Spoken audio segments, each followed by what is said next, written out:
Kita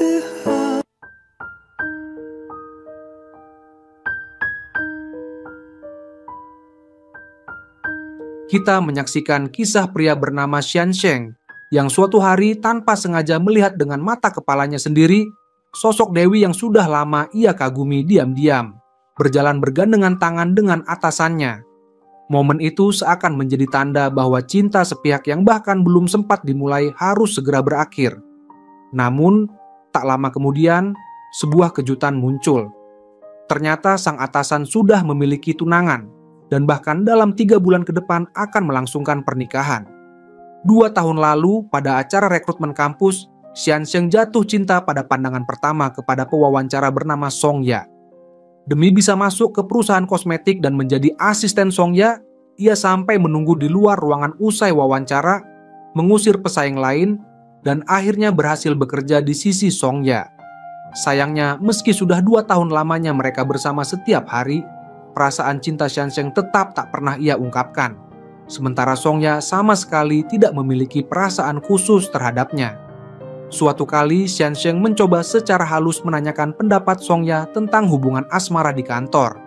Song Ya menjawab dengan serius bahwa yang paling merepotkan dari cinta di kantor adalah ketika putus, keduanya tetap harus berinteraksi di dunia kerja.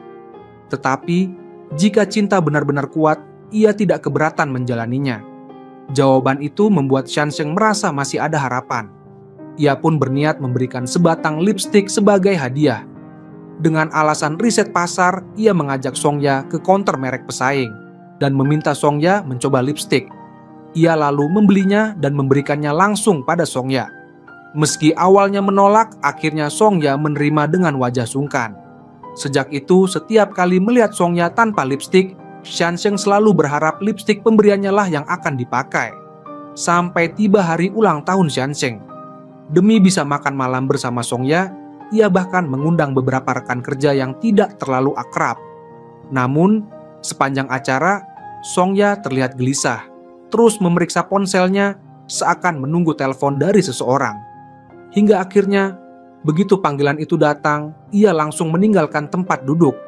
Merasa curiga, Xiansheng diam-diam mengikuti dan menyaksikan pemandangan yang menghancurkan hatinya. Ternyata Song Ya sudah memiliki pacar, dan orang itu tak lain adalah atasan mereka sendiri. Cinta ini sejak awal hanyalah drama satu orang. Walau sakit hati, Xiansheng akhirnya memilih untuk menyerah, sebab Dewi pujaannya tampak begitu bahagia. Tetapi, keadaan kembali berbalik ketika ia berkunjung ke toko gaun pengantin milik kakak perempuannya. Di sana, tanpa sengaja ia melihat seorang wanita asing sedang bergandengan tangan. Di butik gaun pengantin milik kakaknya, Xiansheng tanpa sengaja melihat seorang wanita asing menggandeng lengan atasannya. Sang kakak pun memberitahu bahwa keduanya adalah pasangan yang akan segera menikah dalam 3 bulan. Fakta itu membuat Xiansheng sangat marah. Atasannya ternyata bermain di 2 sisi, memiliki tunangan namun masih menjalin hubungan dengan Song Ya. Keesokan harinya di dalam lift, Xiansheng tak kuasa menahan diri untuk menyindir atasannya. Ia mengejek wajah sang atasan yang tampak lelah, seakan mengatakan bahwa berselingkuh di 2 arah memang menguras tenaga. Sejak itu, bukan hanya kata-kata, Xiansheng juga selalu menatap atasannya dengan tatapan penuh kebencian. Song Ya mulai merasakan perubahan aneh pada dirinya, lalu menanyakan apa yang sebenarnya terjadi.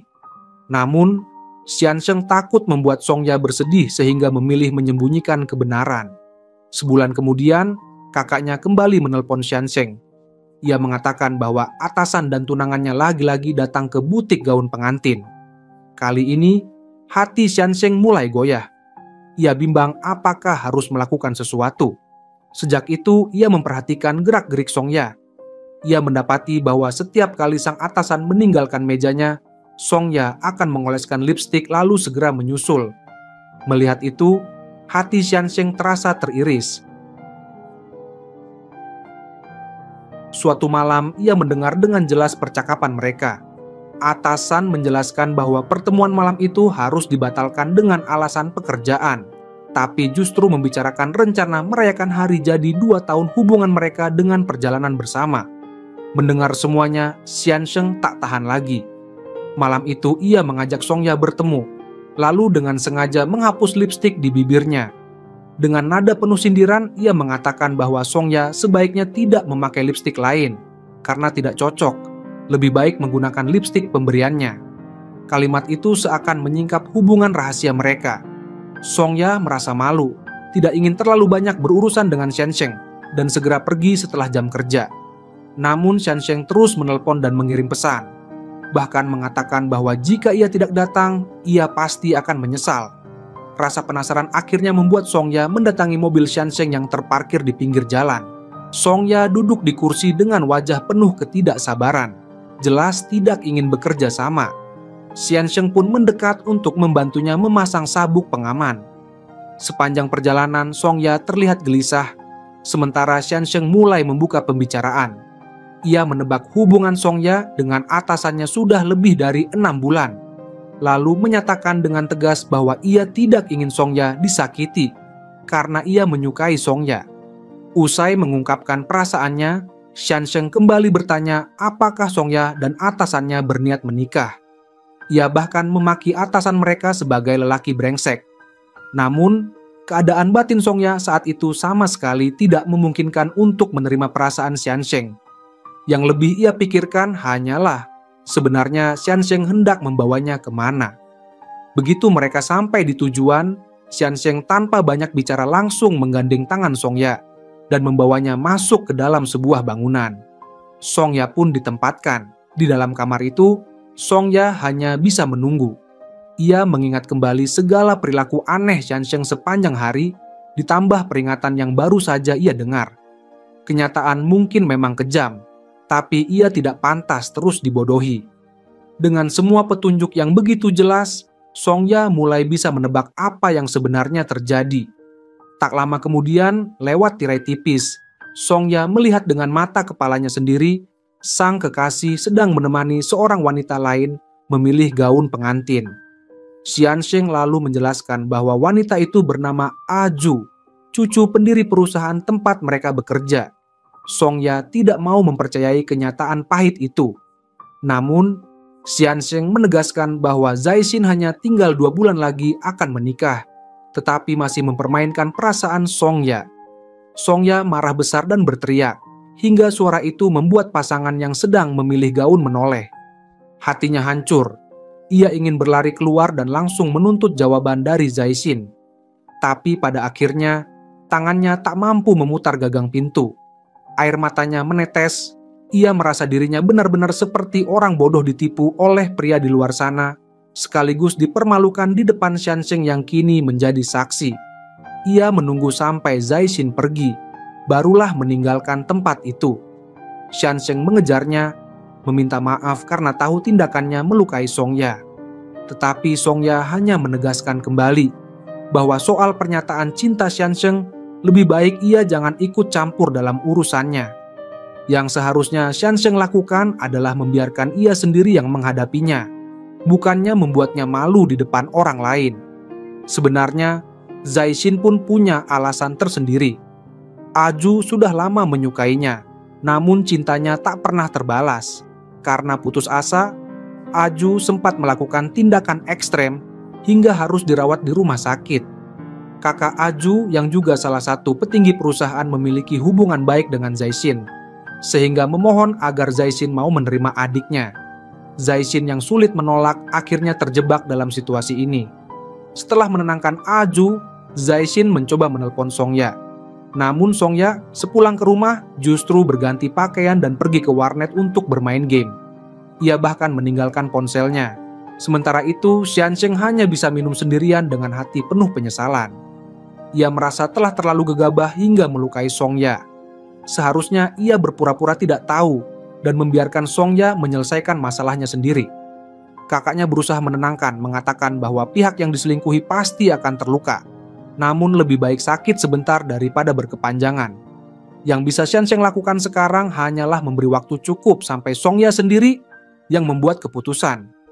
Usai bermain game, Songya menutup diri di kamarnya, menonaktifkan semua akun media sosial. Berkali-kali Zaixin menelpon, tetapi tak pernah ada jawaban.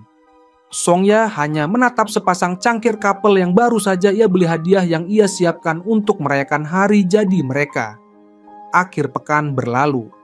Hari Senin, Songya kembali muncul di kantor tepat waktu. Xiansheng dan Zaixin masing-masing diam-diam terus melirik ke arahnya. Xiansheng kini menjadi lebih aktif. Setiap kali melihat Songya sibuk, ia segera berlari menghampiri untuk membantu. Namun, Songya memilih mengabaikannya. Saat jam makan siang, rekan-rekan kantor pergi bersama untuk makan. Tetapi Songya menolak dengan alasan masih ada pekerjaan. Melihat hal itu, Zaixin menyadari bahwa kekasihnya sedang memendam sesuatu. Sebagai atasan, ia mengajak Songya masuk ke ruang rapat untuk berbicara berdua. Zaixin sama sekali tidak tahu bahwa rahasianya sudah terbongkar. Ia tetap menunjukkan kepedulian seperti biasa. Namun, Songya menjaga jarak dan mengingatkan bahwa mereka sedang berada di kantor. Meski demikian, Songya masih belum bisa melepaskan hubungan ini. Ia memutuskan untuk memberi kesempatan sekali lagi. Malam harinya, Songya mengajak Zaixin bertemu. Ia dengan tegas meminta agar hubungan mereka dipublikasikan secara terbuka. Seperti yang diduga, Zaixin mencari alasan, khawatir Songya akan merasa tidak nyaman jika hubungan itu terekspos. Songya menjawab bahwa yang ia inginkan hanyalah cinta yang terang-terangan, bukan sembunyi-sembunyi. Zaixin, terdesak, hanya meminta sedikit waktu untuk mempertimbangkan. Sikap ragu itu membuat Songya kecewa. Ia pulang dengan hati remuk, duduk sendirian di halte bus depan rumah, menangis sekeras-kerasnya hingga akhirnya tenang. Ketika pikirannya sedikit jernih, ia teringat pada Xiansheng yang selalu peduli padanya. Ia pun mendatangi Xiansheng dan bertanya, bagaimana caranya membalas dendam pada lelaki brengsek itu. Namun, Xiansheng menegaskan bahwa ia tidak boleh bertindak gegabah. Jika benar masih menyukai Zaixin, lalu balas dendam, bukankah itu sama saja dengan bersikap seperti Zaixin yang mendua? Menyadari hal itu, Songya menarik kembali ucapannya, memutuskan untuk menghadapi semuanya dengan caranya sendiri. Keesokan harinya di kantor, Xiansheng penasaran dengan apa yang akan Songya lakukan. Ia ingin tahu apakah Songya sudah merencanakan cara untuk membalas dendam. Songya tidak menghiraukannya, hanya melangkah masuk ke lift. Dalam hati sebenarnya Songya sempat membayangkan berbagai skenario. Membawakan minuman lalu dengan lantang menyindir Zaixin di depan semua orang, bahkan sampai menumpahkan minuman ke wajahnya. Namun, karena sadar ini adalah kantor, ia akhirnya mengurungkan niat itu. Ia juga sempat berpikir untuk langsung mengaku pada salah satu petinggi perusahaan bahwa dirinya dan Zaixin sudah berpacaran selama 2 tahun.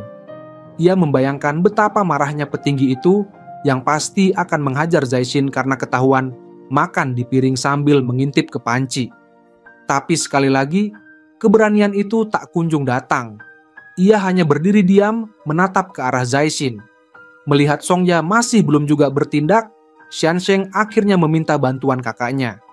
Ia memohon agar kakaknya bisa melakukan sesuatu pada gaun pengantin demi menggagalkan pernikahan Zaixin. Kakaknya menyetujui dan bahkan langsung menelpon Aju untuk berbicara. Tak lama kemudian, Xiansheng, Songya, dan beberapa rekan kerja mendapat tugas dinas luar kota. Dalam perjalanan, mereka mulai mengobrol tentang topik perjalanan.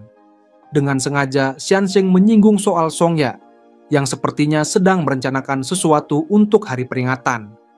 Dalam perjalanan dinas, para rekan kerja mulai bergosip. Ada yang bertanya apakah Songya sudah punya pacar. Songya dengan cepat menjawab bahwa ia hanya bepergian bersama teman perempuan. Setibanya di lokasi, Xiansheng membantu beberapa rekan wanita mengangkat koper. Namun, saat ia hendak membantu Songya, ia justru diabaikan. Menyadari hal itu, Xiansheng pun sengaja tidak ikut campur, membuat Songya merasa semakin jengkel. Usai menyelesaikan pekerjaan seharian, Songya berjalan sendirian di sekitar hotel. Ia kembali teringat kejadian 2 tahun silam. Suatu malam ketika kembali ke kantor, ia tanpa sengaja mendengar percakapan antara Zaixin dan seorang eksekutif senior. Saat itu, Zaixin sedang kesulitan karena ayahnya terus-menerus memanfaatkan dirinya demi uang. Tidak punya pilihan, ia mencoba meminjam uang pada sahabatnya eksekutif senior itu. Namun, sahabatnya kesal melihat Zaishin selalu dikendalikan sang ayah, lalu memarahinya. Saat Zaishin akhirnya mendapatkan uang, ia mendapati Songya sedang bersembunyi di sudut ruangan. Songya sebenarnya tidak berniat menguping rahasia orang lain, tapi setelah kejadian itu, setiap kali berpapasan dengan Zaishin, ia selalu berusaha menghindar. Hingga suatu sore mereka kebetulan naik lift bersama, Zaishin pun menyinggung langsung soal kejadian itu. Songya memanfaatkan kesempatan tersebut untuk menjelaskan bahwa ia tidak peduli urusan keluarga orang lain, juga tidak akan menyebarkan apa yang didengarnya. Alasannya menghindar hanya karena ia merasa bersalah mengetahui rahasia tersebut. Setelah semuanya terbuka, hubungan mereka pun perlahan mencair. Zaishin bahkan mengajak Songya makan malam, dan sejak saat itulah kisah mereka berawal. Kenangan itu berakhir, dan Xiansheng muncul menemani Songya. Dari sikapnya, ia bisa menebak bahwa Songya sebenarnya masih menyimpan harapan pada Zaishin. Songya pun akhirnya meledak. Ia berkata bahwa dialah yang menjalani hubungan ini, sehingga tidak mungkin bersikap ringan dan tanpa beban seperti Xiansheng yang hanya orang luar. Walau sudah tahu dirinya dikhianati, bagian hatinya tetap berharap mungkin saja Zaishin akan memilihnya, bukan wanita lain itu. Namun, kenyataan itu membuatnya sangat lelah, dan ia tak ingin Xiansheng semakin memperkeruh keadaan. Demi menenangkannya, Xiansheng kemudian menceritakan kisah pribadinya. Dulu ia juga pernah disakiti. Mantan kekasihnya berselingkuh, dan ia memohon-mohon agar sang kekasih kembali. Tapi pada akhirnya ia tetap ditinggalkan. Karena itulah ia tidak ingin Songya mengulangi kesalahan yang sama. Ia bertanya, meskipun Songya bisa kembali bersama Zaishin, apakah itu benar-benar kebahagiaan yang ia harapkan? Kata-kata itu membuat Songya goyah. Hatinya menjadi kacau, ia benar-benar tidak tahu harus bagaimana. Dalam pekerjaannya pun ia mulai banyak melakukan kesalahan. Namun, tanpa sepengetahuannya, Xiansheng selalu ada di belakang layar, membereskan semua masalah yang ia tinggalkan. Menyadari hal itu, Songya akhirnya mengucapkan terima kasih secara langsung kepada Xiansheng. Tetapi Xiansheng hanya tersenyum dan berkata agar Songya tidak perlu memikirkan hal tersebut. Ia hanya mengingatkan dulu, saat pertama masuk kerja, Songya lah yang selalu melindunginya. Dan kini, giliran ia yang ingin menjaga Songya. Kini, Xiansheng sudah tumbuh menjadi seseorang yang mampu melindungi orang lain. Songya pun teringat kembali semua tingkah lakunya belakangan ini. Tiba-tiba ia menyadari seorang asisten kecil mana mungkin punya niat buruk. Semua yang dilakukan Xiansheng hanyalah untuk membela dirinya. Malam itu, Songya dengan tulus mengajak Xiansheng makan camilan larut malam, sekaligus meminta maaf atas ucapan kasarnya sebelumnya. Xiansheng yang kaget sekaligus senang segera juga mengakui kesalahannya. Hubungan mereka pun kembali seperti dulu, penuh keakraban.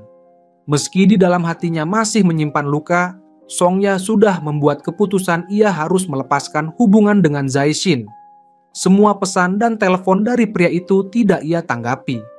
Pertemuan di tangga darurat, kencan yang pernah dijanjikan, semuanya ia abaikan. Suatu malam, akhirnya Songya benar-benar berpikir jernih. Ia menelpon Zaishin untuk mengakhiri hubungan mereka. Beberapa waktu terakhir, semua pesan yang dikirim Zaishin seolah hilang tanpa kabar. Tak tahan lagi, ia pun datang langsung ke depan rumah Songya, dan kebetulan melihat pemandangan Xiansheng mengantarnya pulang. Sesaat kemudian, ponselnya berdering panggilan dari Songya yang dengan tegas meminta putus. Hilang kendali, Zaishin menolak menerima kenyataan. Ia yakin Songya tidak mungkin tiba-tiba berubah hati tanpa alasan, sehingga menuduhnya sudah bersama Xiansheng. Ia menuntut penjelasan. Saat itu, Xiansheng yang belum jauh pergi kembali menghampiri. Melihat Songya dipaksa, ia langsung berdiri di depannya. Zaishin mencoba menggunakan posisinya sebagai atasan untuk mengusir Xiansheng. Tapi justru saat itu, Songya dengan tegas menggenggam tangan Xiansheng. Pria itu pun membalas genggaman itu, menegakkan tubuhnya, dan dengan lantang memerintahkan Zaishin untuk pergi dari hadapan kekasihnya. Sikap Songya jelas, ia bersikeras ingin berpisah. Zaishin tidak punya pilihan lain. Meski ia tidak percaya Songya benar-benar bisa jatuh cinta pada orang lain, Matanya sendiri menyaksikan bahwa Songya membawa Xiansheng masuk ke rumah. Sebenarnya Songya hanya ingin segera mengakhiri semuanya, sehingga ia dan Xiansheng berpura-pura sebagai pasangan. Ia merasa bersalah kepada Xiansheng. Namun bagi Xiansheng, asalkan bisa membantu sang dewi terbebas dari lelaki brengsek itu, ia rela berkorban. Keesokan harinya, Songya mengajak Xiansheng bertemu di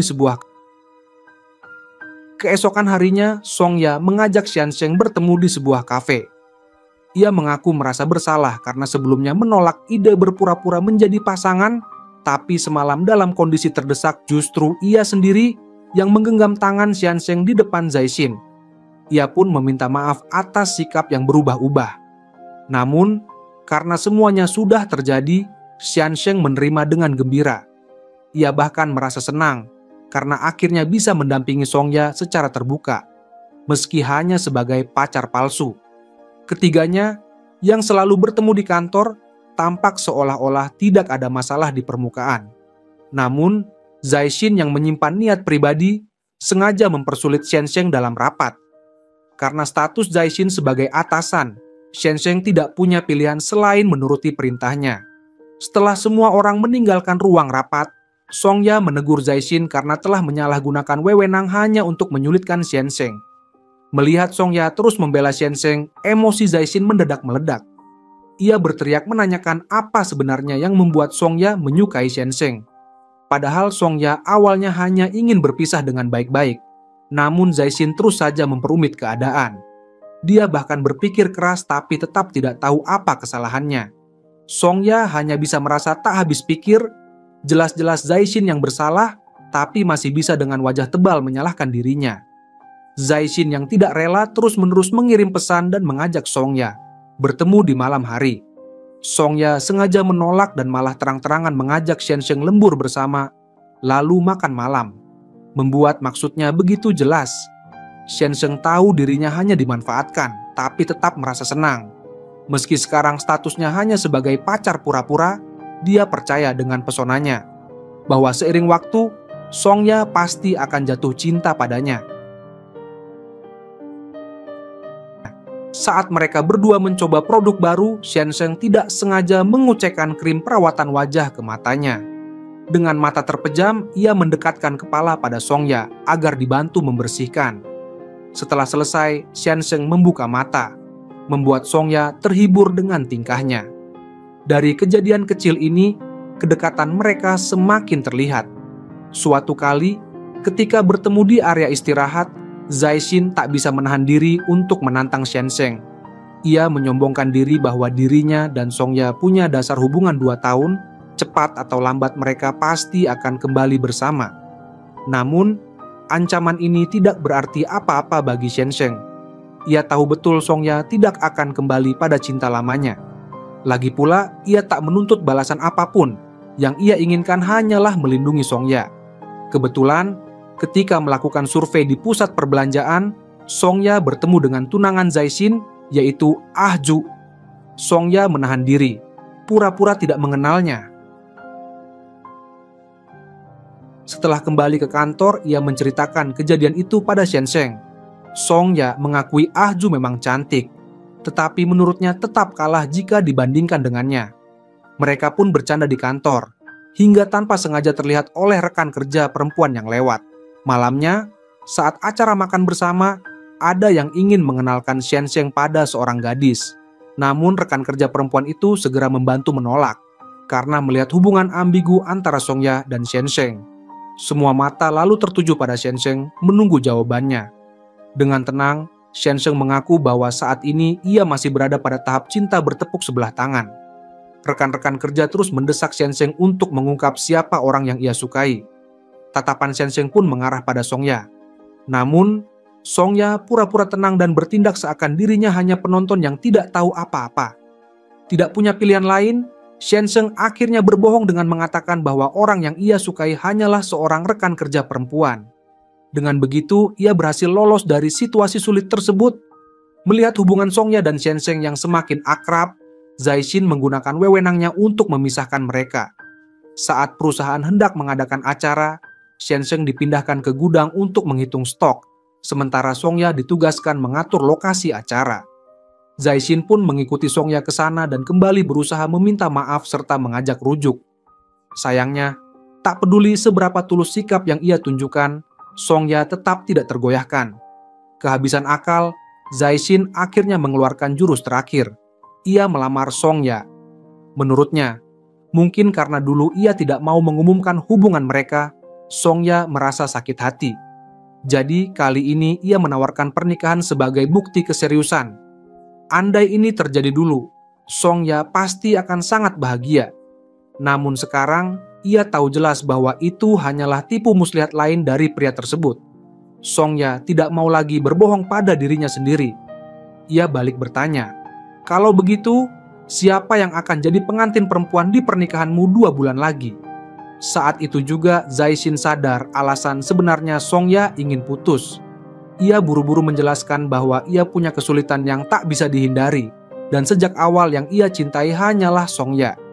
Mendengar alasan itu, Songya justru menamparnya. Dengan tegas, ia mengatakan bahwa hubungan mereka seharusnya sudah berakhir sejak lama.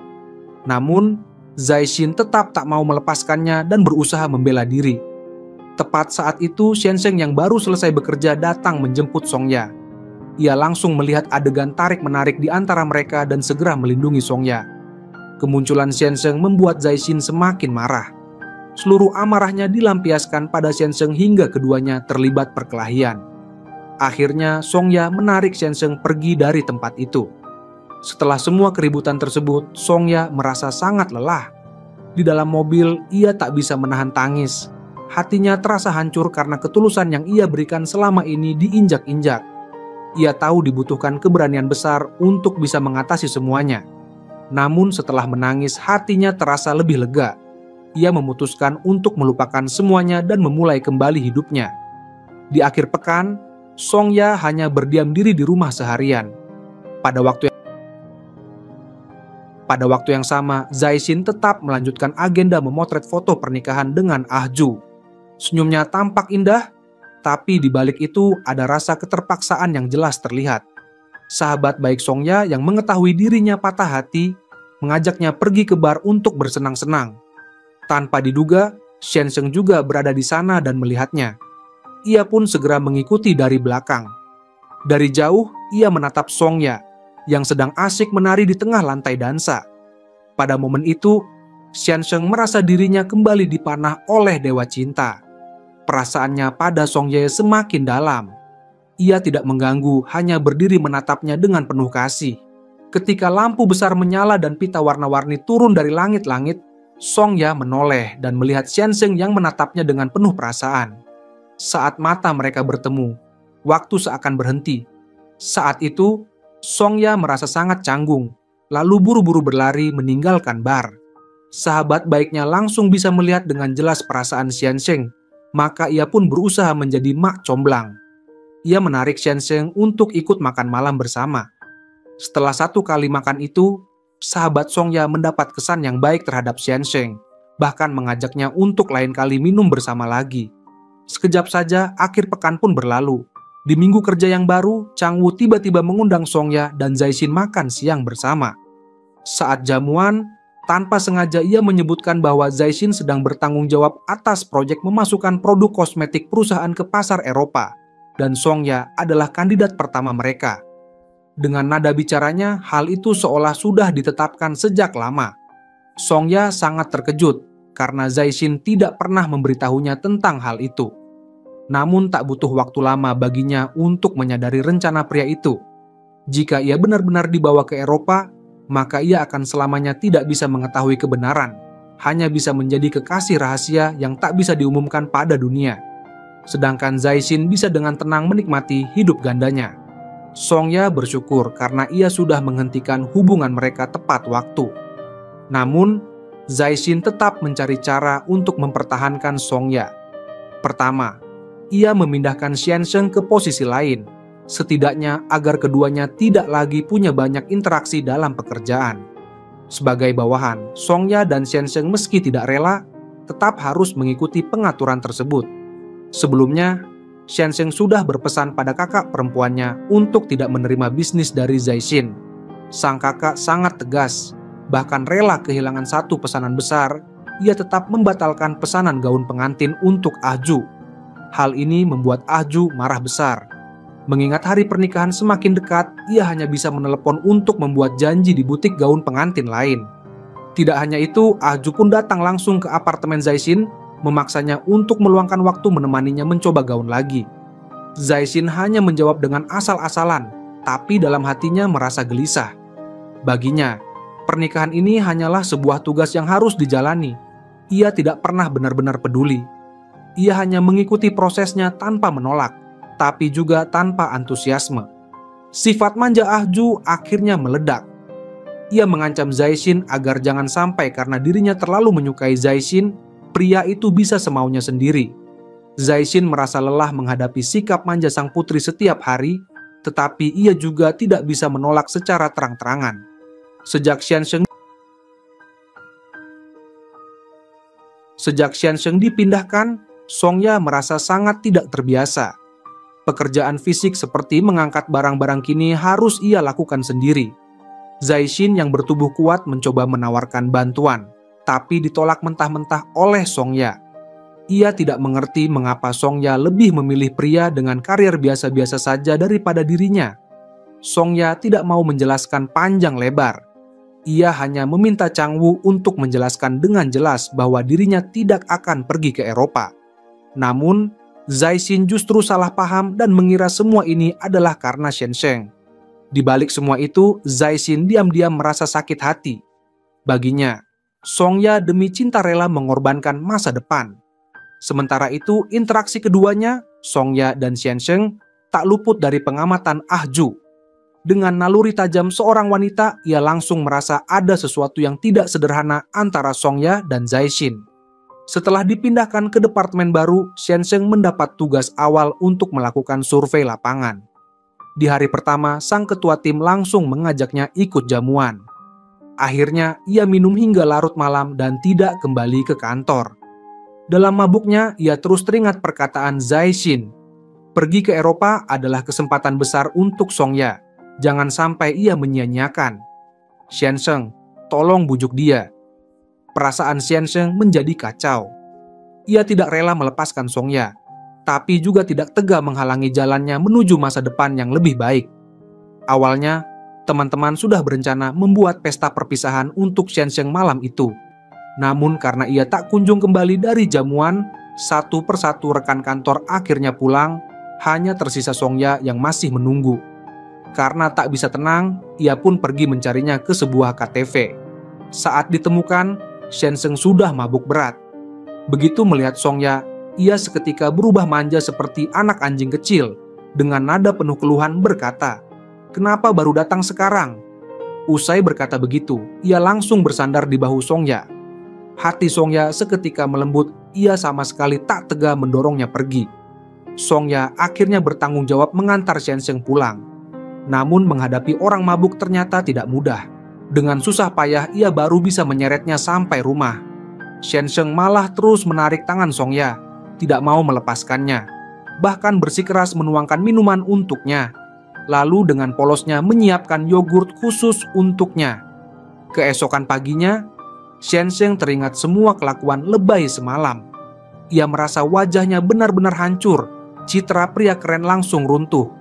Ia bahkan berharap bisa menenggelamkan diri saking malunya, tak tahu harus bagaimana menghadapi Songya lagi. Namun di kantor, Songya justru yang lebih dulu bertanya padanya kenapa ia minum begitu banyak. Xiansheng menjelaskan bahwa ia ingin tampil baik di departemen baru, berusaha cepat beradaptasi dengan lingkaran sosial yang ada agar tidak mempermalukan Songya. Mengingat kembali bahwa Songya semalam rela menjemputnya, hatinya seketika dipenuhi kebahagiaan. Ia merasa dirinya semakin dekat dengan Dewi yang ia sukai. Beberapa hari kemudian, Changwoo memanggil Songya dan Zaishin ke kantor, meminta mereka bersama-sama menyusun rencana masuknya produk ke pasar Eropa. Songya berniat memanfaatkan kesempatan itu untuk menyatakan dengan jelas bahwa dirinya tidak akan pergi ke Eropa. Namun Zaishin panik, takut rahasia hubungan mereka di masa lalu terbongkar. Ia pun buru-buru menyela. Zaishin mencari alasan dengan berkata, Songya tidak mau keluar negeri, karena sejak kecil ia hanya tinggal berdua dengan ibunya setelah ayahnya meninggal. Ia tidak tega meninggalkan ibunya sendiri. Dengan alasan itu, masalah pun untuk sementara bisa ditutup. Beberapa hari berikutnya, Songya sibuk luar biasa, hampir tak pernah benar-benar bisa beristirahat. Segala kesibukan Songya tak luput dari perhatian Xiansheng. Ia tahu dirinya tak bisa banyak membantu, jadi hanya bisa membeli makanan ringan tengah malam dan menemaninya makan. Perhatian kecil itu membuat Songya merasa hangat di hati. Saat keduanya berbincang soal pekerjaan, Xiansheng teringat bahwa Songya mungkin akan berangkat ke Eropa. Hatinya dipenuhi rasa kehilangan, tapi ia tak sanggup mengutarakannya. Kebetulan, Zaishin melihat keduanya bersama. Perasaannya bercampur aduk, tak enak dan penuh iri. Baru saja ia menerima telepon dari kantor polisi. Ayahnya yang kecanduan judi dan menipu orang, lagi-lagi membuat masalah. Sejak kecil, ayahnya tak pernah berhenti berjudi atau berutang. Keluarga miskin seringkali ditagih oleh para penagih hutang. Jika tak menemukan sang ayah, mereka akan mencarinya di sekolah, membuat keributan di depan teman-temannya. Saat SMA, Changwu adalah teman sekelas Zaishin. Putus asa, Zaishin menjadikan Changwu sebagai tali penyelamat, memohon agar ia membantunya menyelesaikan sekolah. Sebagai imbalan, ia bersedia menjadi anjing yang selalu menuruti Changwu. Changwu setuju, namun dengan syarat mereka harus jadi teman. Sejak itu, hubungan mereka lebih mirip ikatan kekuasaan daripada pertemanan. Setiap kali bertemu ayahnya, Zaishin tak pernah mendapat satu kalimat hangat pun, kecuali permintaan uang. Setelah membereskan masalah ayahnya, ia kembali ke perusahaan. Saat Xiansheng pergi, ia mendekati Songya dan membuka sedikit isi hatinya. Ia bercerita bahwa dulu Ahju pernah mencoba bunuh diri dengan obat, sehingga semua orang akhirnya menyerah menghalanginya. Changwu kemudian meminta Songya menerima adiknya, Ahju. Permintaan itu pada dasarnya adalah sebuah perintah yang tak bisa ia tolak. Zaishin mengaku dirinya memang hina dan rendah. Ia menceritakan hal itu bukan untuk mencari simpati, melainkan agar Songya mau mempertimbangkan lagi soal Eropa. Tapi bagi Songya, masa lalu Zaishin bukanlah alasan untuk menyakiti dirinya. Pergi atau tidak ke Eropa sama. Pada acara peluncuran kosmetik perusahaan, model yang dijadwalkan tiba-tiba membatalkan. Semua orang lalu mendorong Xiansheng naik ke panggung sebagai pengganti. Dengan wajah muda, tampan, dan kulit sehat, ia jadi pilihan tepat. Songya ditugaskan untuk meriasnya. Saat keduanya berdua, Xiansheng memberanikan diri mengungkapkan isi hati yang lama ia pendam. Entah kau pergi ke Eropa atau tidak, aku akan selalu mendukung keputusanmu. Hati Songya jelas tersentuh. Selama ini ia bisa merasakan ketulusan Xiansheng. Justru karena itu ia makin merasa bersalah, sebab ia tak bisa memberikan balasan yang layak. Di arena acara, Songya kembali berpapasan dengan Ahju. Kali ini, Ahju langsung mengenalinya, memanggilnya dengan sikap tinggi hati dan tatapan penuh tantangan. Songya tak ingin mencari tahu maksudnya. Ia hanya beralasan ada urusan lain, lalu buru-buru pergi. Namun di dalam hati, Songya tidak setenang yang terlihat. Ia masuk ke toilet untuk menenangkan diri. Ia tahu jelas, dirinya tidak ingin lagi ada urusan dengan Zaishin, apalagi terjebak dalam drama cinta segitiga yang penuh kepahitan. Acara akhirnya selesai. Setelah acara peluncuran, Songya bersama Zaishin menemani ketua ke sebuah toko. Di sana tiba-tiba terjadi insiden kecil. Seorang gadis tertangkap basah mencuri produk, namun ia bersikeras tidak mau mengaku. Ketua kemudian mengambil setumpuk kosmetik, lalu berkata kepada teman si gadis, jika ia mau berkata jujur, maka seluruh produk itu akan diberikan kepadanya. Di hadapan keuntungan, teman si gadis hampir saja membuka mulut, tetapi sang gadis lebih dulu mengeluarkan barang curian dari tasnya. Akhirnya, teman itu bukan saja kehilangan kepercayaan, tapi juga tidak mendapatkan apapun. Ketua pun menyimpulkan di depan umum, manusia adalah makhluk yang selalu mementingkan keuntungan. Karena itu ia tidak akan memelihara serigala putih yang tidak tahu berterima kasih. Kalimat itu jelas diarahkan pada Zaishin, membuat wajahnya seketika kelam. Songya merasa heran. Ia tahu kemampuan kerja Zaishin tidak perlu diragukan mengapa ia harus menerima penghinaan semacam itu. Namun bagi Zaishin ini sudah menjadi hal yang biasa. Ia paham betul, setiap kenyamanan hidup yang ia miliki sekarang adalah harga dari pengorbanan. Setelah menjalani kehidupan yang serba mewah, ia tak mungkin lagi kembali ke masa lalu. Sementara itu, pekerjaan Xiansheng juga menghadapi masalah. Produk baru yang akan segera diluncurkan ternyata salah cetak pada kemasannya. Meskipun bisa ditutupi dengan stiker, semuanya harus ditempel satu persatu secara manual. Xiansheng dengan sukarela mengambil alih tanggung jawab itu, hanya dibantu 2 pekerja paruh waktu yang berhenti pada jam 9 malam. Setelah itu, ia seorang diri tetap lembur hingga larut. Mendengar kabar itu, Songya segera naik taksi menuju tempatnya. Sebelumnya, ia sudah menelepon dan sempat memuji kerja keras Xiansheng. Pemuda itu menjawab dengan penuh keyakinan bahwa ia adalah orang yang dibimbing oleh Songya, sehingga meski kelak pergi ke luar negeri, ia pasti tetap bisa melakukannya dengan baik. Songya akhirnya tak tahan dan berkata bahwa ia tidak akan pergi ke Eropa. Tak disangka, mendengar kabar itu Xiansheng begitu terkejut sekaligus bahagia, sampai kehilangan kata-kata. Bahkan ia berguling di atas papan kayu karena girangnya. Seluruh dirinya dipenuhi rasa sukacita. Songya yang berdiri di luar pintu tak sengaja menyaksikan adegan itu, dan hatinya ikut tergerak oleh ketulusannya. Butuh waktu lama bagi Xiansheng untuk menenangkan diri. Baru kemudian ia menyadari keberadaan Songya di pintu.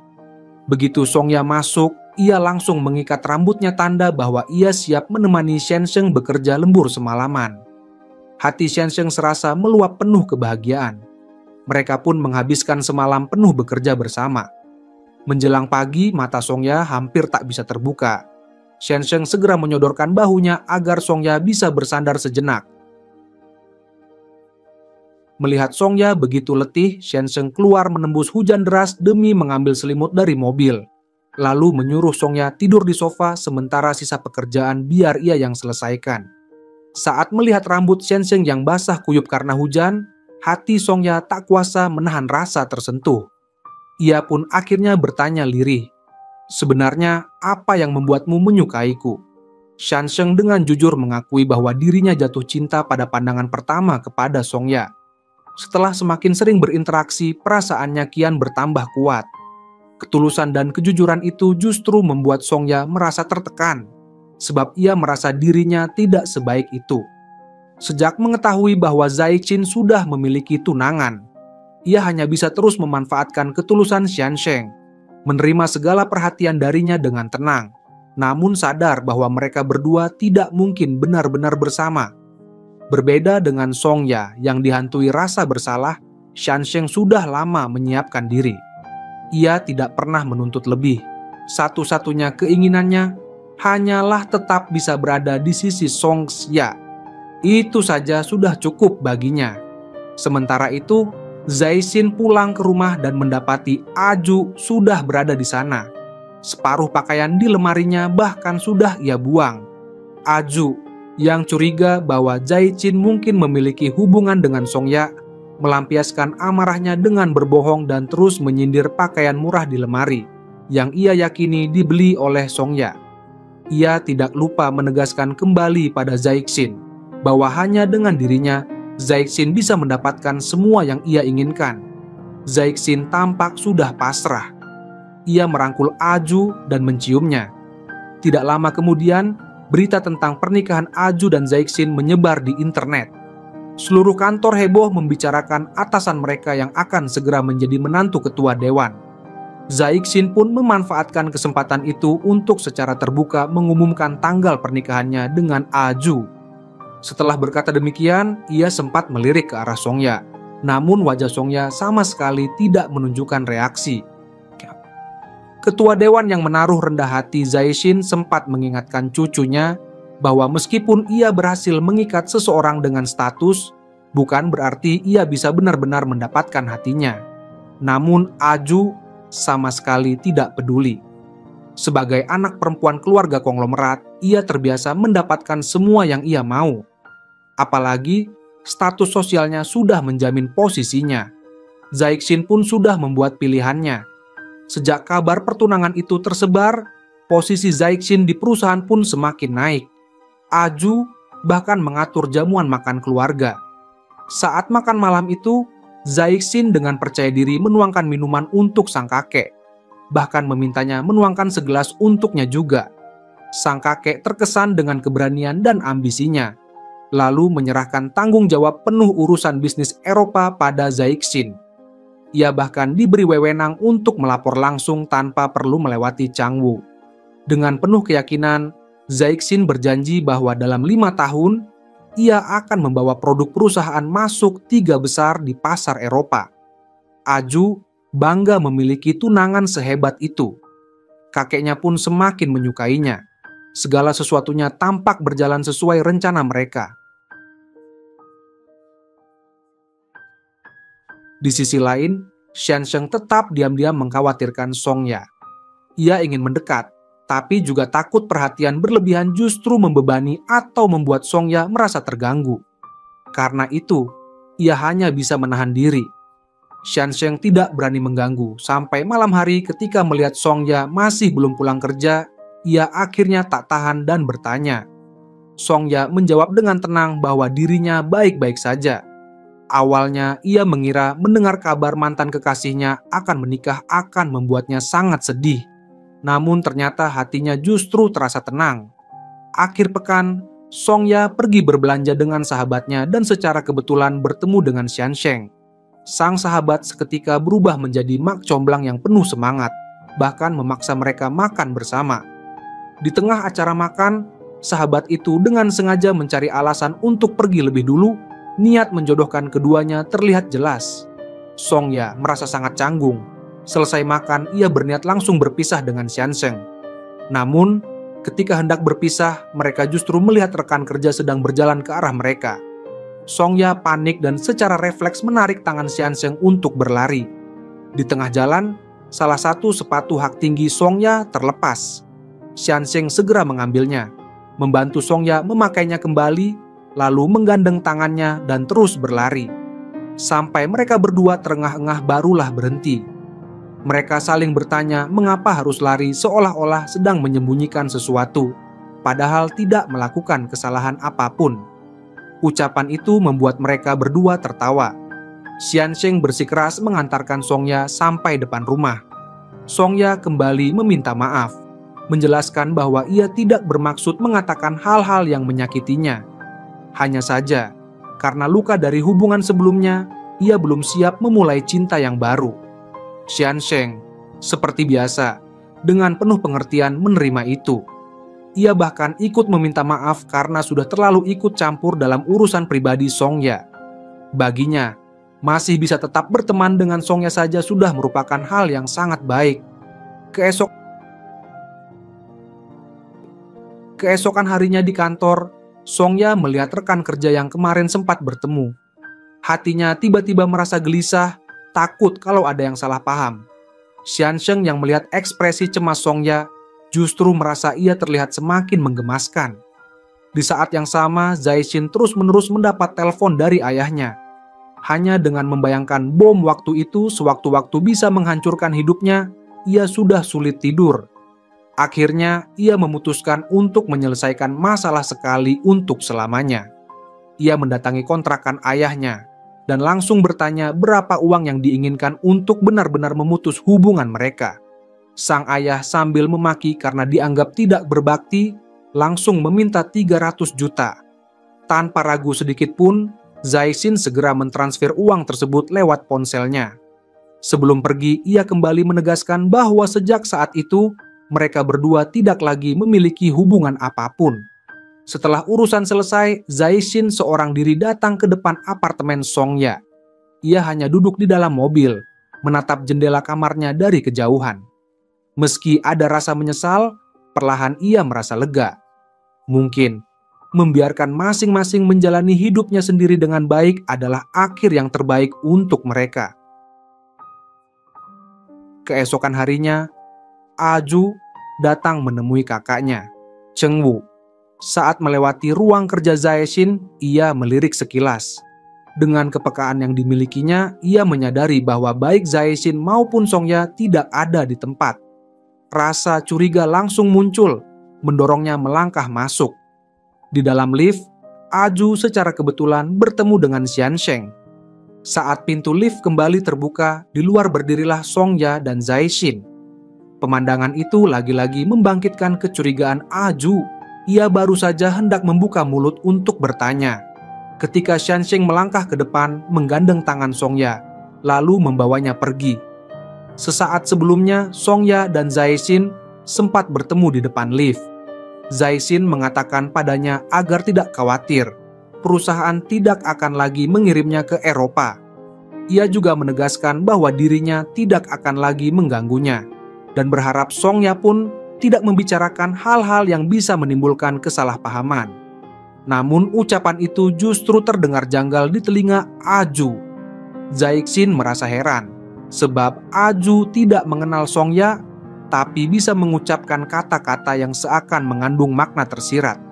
Aju buru-buru mencari alasan untuk menutupi rasa curiganya, lalu berusaha menggali informasi dari Zaishin tentang hubungan Songya dan Xiansheng. Begitu tahu bahwa keduanya sedang berpacaran, barulah ia merasa sedikit lega.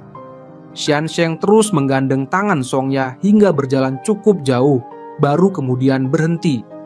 Ia hendak meminta maaf karena telah bertindak gegabah, tapi Songya bisa memahaminya, tahu bahwa semua itu dilakukan demi kebaikannya. Namun Xiansheng segera menyadari ada rekan kerja yang melihat adegan mereka berpegangan tangan.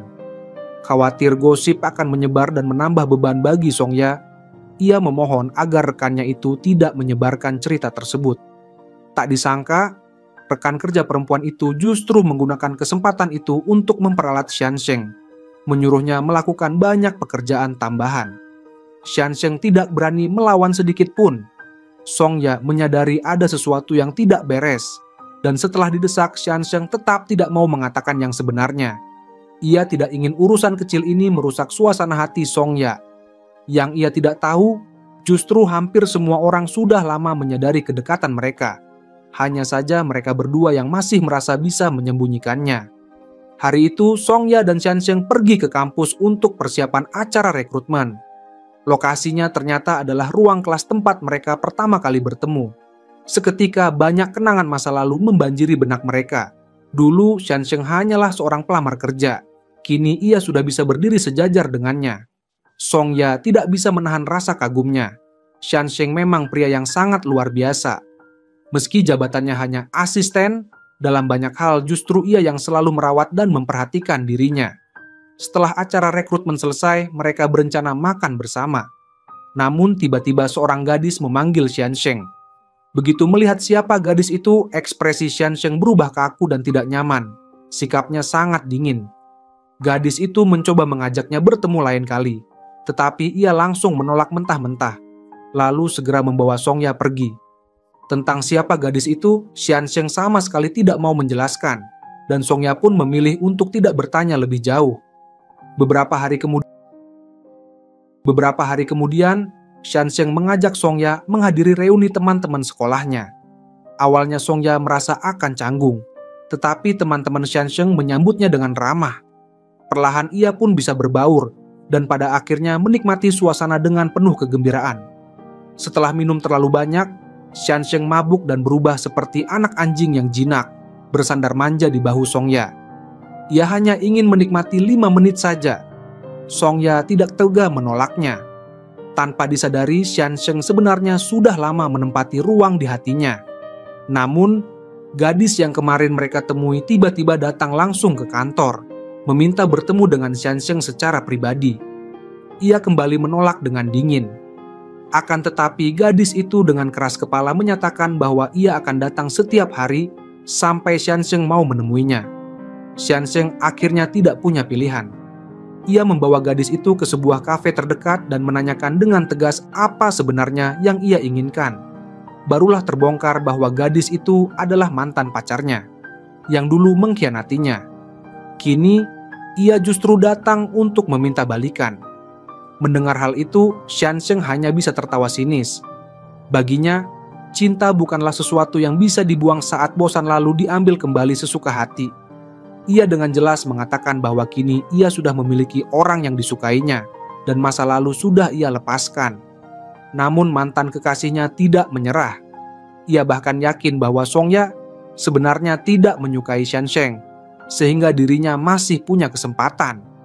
Untuk pertama kalinya, Xiansheng benar-benar merasakan betapa menyebalkannya jika dicintai dengan cara yang memaksa, tanpa peduli pada perasaan orang lain.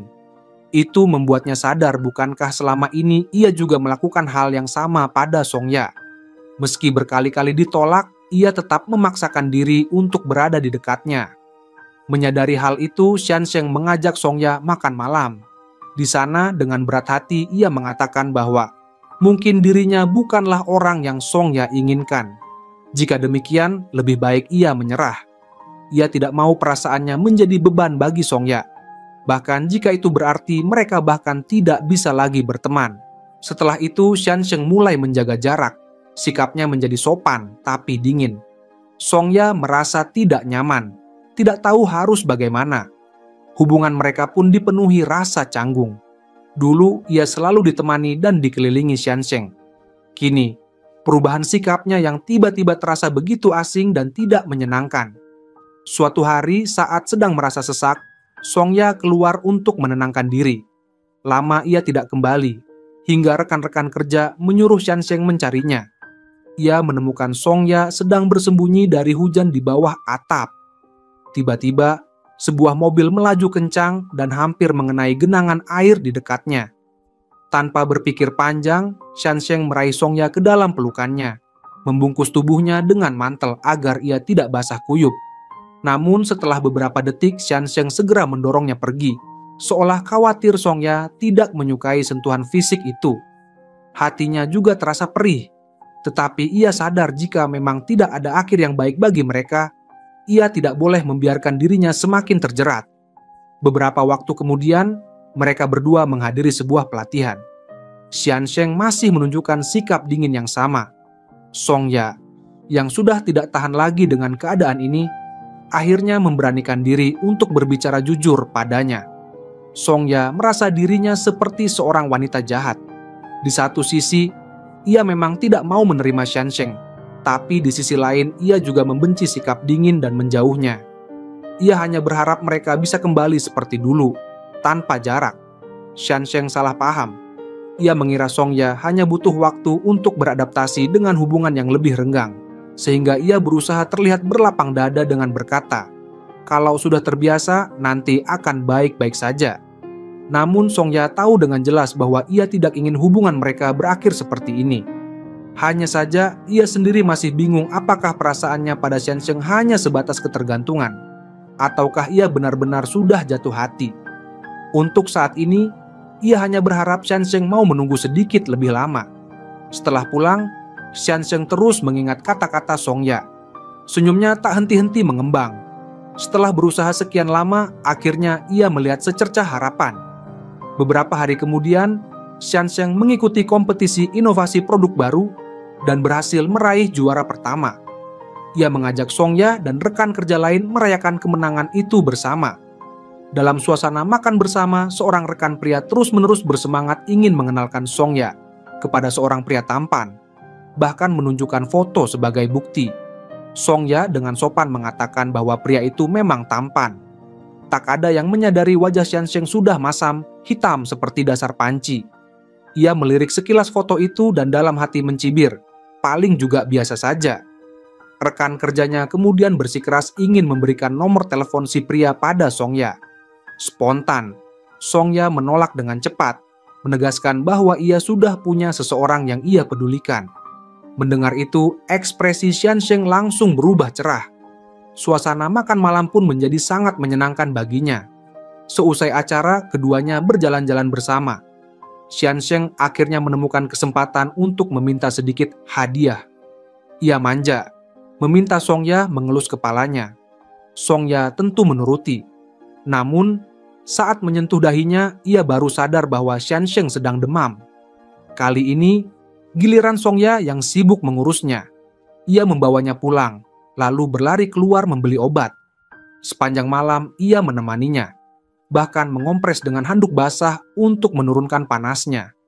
Keesokan paginya, ketika Xiansheng terbangun, ia melihat Songya tertidur di sofa ruang tamu. Pelan-pelan ia menyelimuti tubuhnya dengan selimut, lalu tak kuasa menahan diri untuk membelai wajahnya.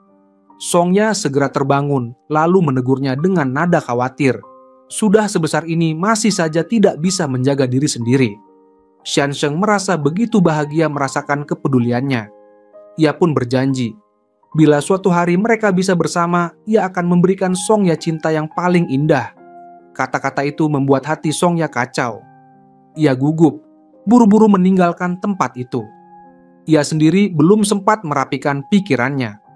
Tetapi Xiansheng justru terus semakin yakin ia bisa merasakan bahwa sikap Songya terhadap dirinya sudah mulai berubah.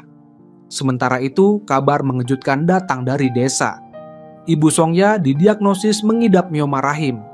Tanpa memberitahu putrinya lebih dulu, sang ibu langsung pindah ke tempat Songya tinggal. Mengetahui hal itu, Songya sangat marah. Hubungan mereka memang tidak pernah akur, dan kini ia sudah tinggal bersama sahabatnya. Kehadiran ibunya yang tiba-tiba seperti ini membuatnya kesal. Sang ibu terus saja mengomel. Songya tidak punya kesabaran untuk mendengarnya dan menyuruhnya segera pulang. Perkataan itu membuat ibunya sangat sedih. Sikap dingin Songya membuat sang ibu akhirnya tidak tahan dan dalam keadaan panik baru mengungkapkan bahwa dirinya sedang sakit. Seketika itu juga Songya tersadar, lalu menghubungi dokter untuk menyiapkan operasi bagi ibunya. Namun, ibunya menolak dengan keras. Ia takut bila dibius, mungkin selamanya tidak akan bangun lagi. Kesabaran Songya pun habis. Ia tak kuasa menahan diri dan berkata, kalau tidak mau diobati, ya tinggal menunggu mati saja. Ucapan itu membuat ibunya hancur, menangis sejadi-jadinya, mengeluh bahwa semua jerih payah membesarkan putri semata wayangnya ternyata sia-sia. Ia bahkan menyesali. Andai ayahmu masih ada, pasti dia akan merawatku dengan baik. Mendengar nama ayah disebut, emosi Songya semakin tak terbendung.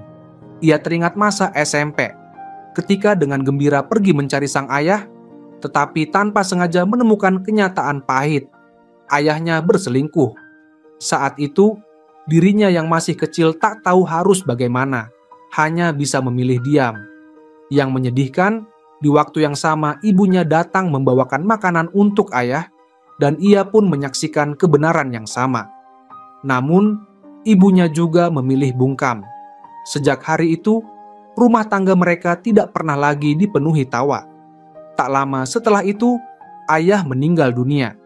Ibunya menangis pilu, seakan hatinya terkoyak, lalu mengalihkan seluruh perhatian dan kendali pada Songya. Ia sangat dominan. Bila Songya bermain di luar agak lama, ia akan menggunakan senjata moral untuk menekan anaknya agar tetap di rumah, melarangnya jatuh cinta, dan menuntut Songya harus merawatnya seperti mendiang ayah. Dalam suasana keluarga seperti itu, Songya tak mungkin punya rasa hangat terhadap ibunya. Ia tidak tahan berada dalam satu ruang dengannya. Maka ia pun memilih keluar, berjalan tanpa tujuan di jalanan. Tanpa disadari, langkahnya membawanya ke depan rumah Xiansheng. Dengan suara memaksa ceria, ia bertanya, "Mau makan es krim?" Xiansheng langsung melihat menembus kepura-puraannya. Ia meraih Songya ke dalam pelukannya, membiarkannya menangis sepuasnya. Segala kepedihan dan beban yang dipendam Songya akhirnya pecah di saat itu juga. Setelah sekian lama menunggu, Xiansheng akhirnya resmi menjadi orang yang ia terima di hatinya. Ia bahkan tertawa lega karena penantiannya tidak sia-sia. Mereka berjalan bergandengan tangan, 10 jari saling terkait. Hanya dengan orang yang tepat, barulah kebahagiaan bisa benar-benar terasa. Songya sungguh berterima kasih pada Xiansheng yang tak pernah berhenti menunggu. Saat Xiansheng mengantar Songya pulang dengan mobil, ia memanfaatkan waktu berdua itu untuk lebih dekat. Ia mendekati Songya begitu cepat hingga membuat jantungnya berdebar. Ia tak lagi ingin dianggap sebagai bawahan atau sahabat, tapi sebagai pria, sebagai pasangan. Di dalam mobil, mereka mengobrol soal ibunya. Xiansheng memang tidak bisa membantu banyak. tapi dengan tulus berkata, "Kalau kau butuh, bahuku selalu ada untukmu." Ucapan sederhana itu membuat Song-ya tersentuh. Tepat saat itu keduanya mendapat pesan singkat. Ayah Jae-shin baru saja meninggal dunia. Rupanya sang ayah yang selama ini hidup dengan cara menipu, akhirnya tewas dalam pengejaran polisi. Tanpa sengaja, ayah Jae-shin tertabrak mobil. Saat Jae-shin tiba di rumah sakit, dokter sudah mengeluarkan surat peringatan kondisi kritis. Tidak lama kemudian, ayahnya meninggal karena gagal diselamatkan. Jae-shin hanya bisa menatap kosong, ingin menangis tetapi air matanya sama sekali tidak keluar. Sebelumnya, ayah Jae-shin melihat berita di internet tentang anaknya yang akan menikah dengan seorang gadis kaya raya. Dengan pikiran oportunis, ia mendatangi Ah-jo untuk meminta uang. Namun Ah-jo bukan orang yang mudah ditipu. Hanya dengan satu kalimat, "Dengan dasar apa?" ia sudah membuat lelaki tua itu merasa tak berdaya. Setelah itu, Ah-jo menceritakan kejadian ini pada Jae-shin, membuatnya marah besar. Jae-shin pun berkata bahwa ia tidak lagi mengakui pria itu sebagai ayahnya dan melarang Ah-jo bertemu dengannya lagi. Meski begitu, sang ayah tidak menyerah. Karena tidak bisa menghubungi anaknya, ia langsung mendatangi kantor. Jae-shin tidak berniat menemui ayahnya, tetapi si ayah lantas menyebut nama ibu Jae-shin, berharap bisa melunakkan hatinya. Namun, sejak kecil Jae-shin sudah ditinggalkan oleh ibunya, dan ia pun sudah memutus hubungan dengan sang ayah dengan menerima sejumlah uang. Baginya, tidak ada lagi yang bisa disebut orang tua.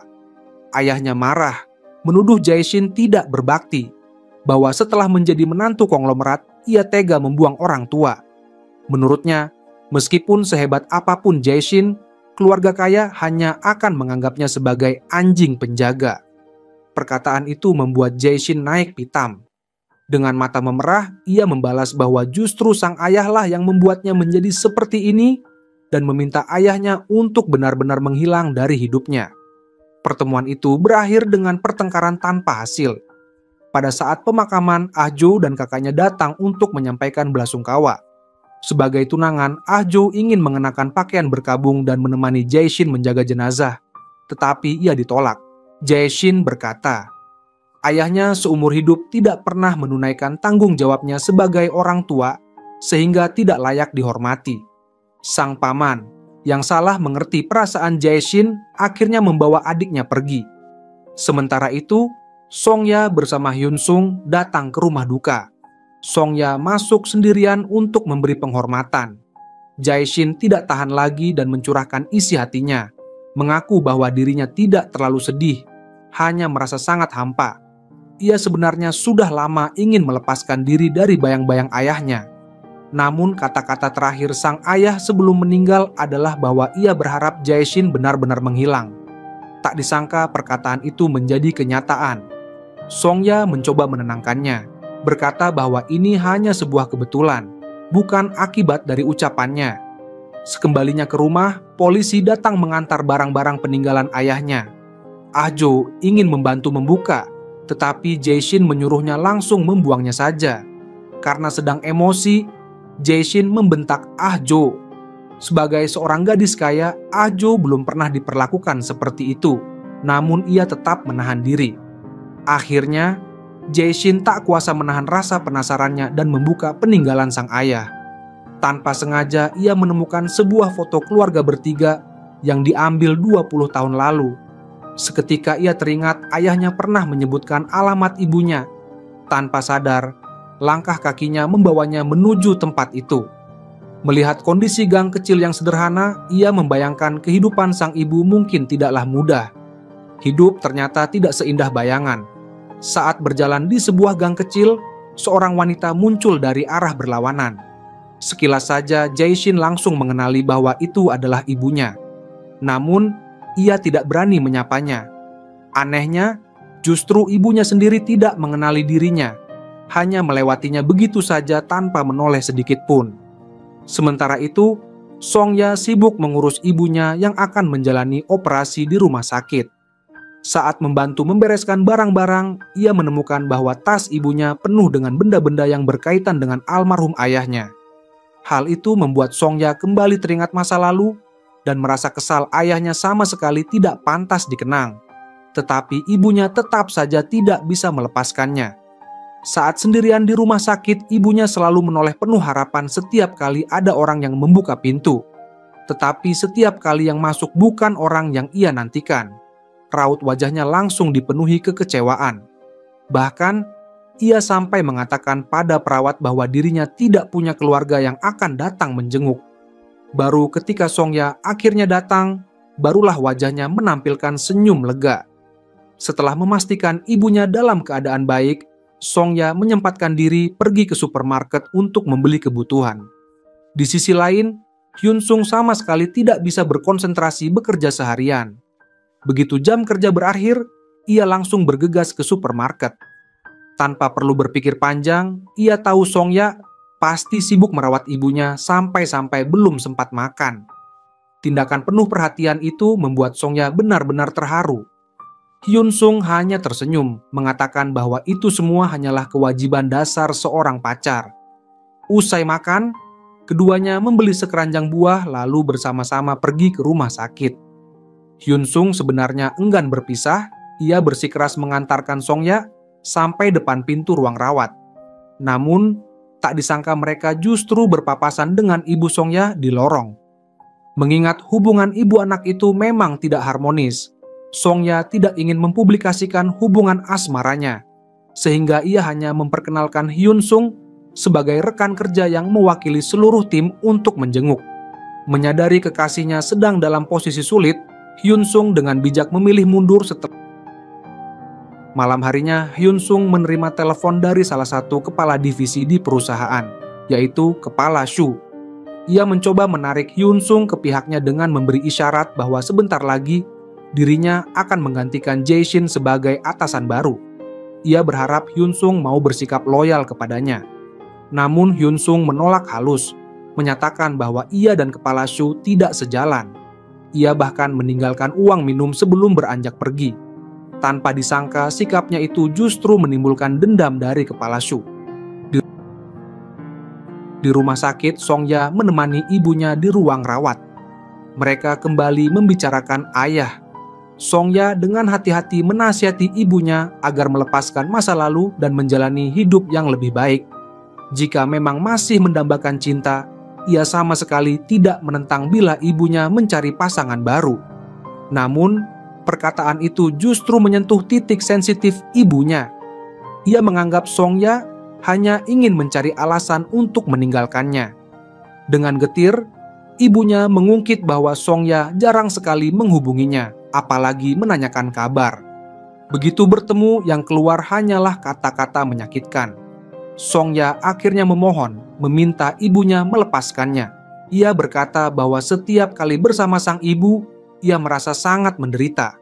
Ucapan itu membuat hati sang ibu hancur. Dengan bibir bergetar, ia tidak lagi sanggup berkata apapun. Songya pun merasa menyesal. Namun pola hubungan mereka yang sudah terbentuk bertahun-tahun membuatnya sulit sekali mengucapkan kata maaf. Setelah keluar dari rumah sakit, ibu Songya langsung kembali ke kampung halaman. Terngiang kembali ucapan putrinya, ia akhirnya menghancurkan semua barang-barang yang berhubungan dengan mendiang suaminya. Bertekad untuk berubah mulai hari itu juga.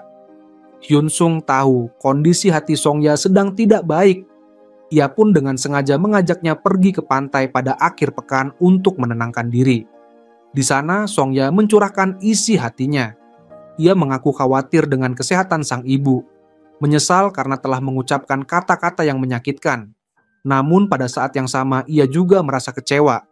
Ibunya seumur hidup hanya hidup untuk ayahnya, bahkan setelah dikhianati tetap tidak mau menghadapi kenyataan.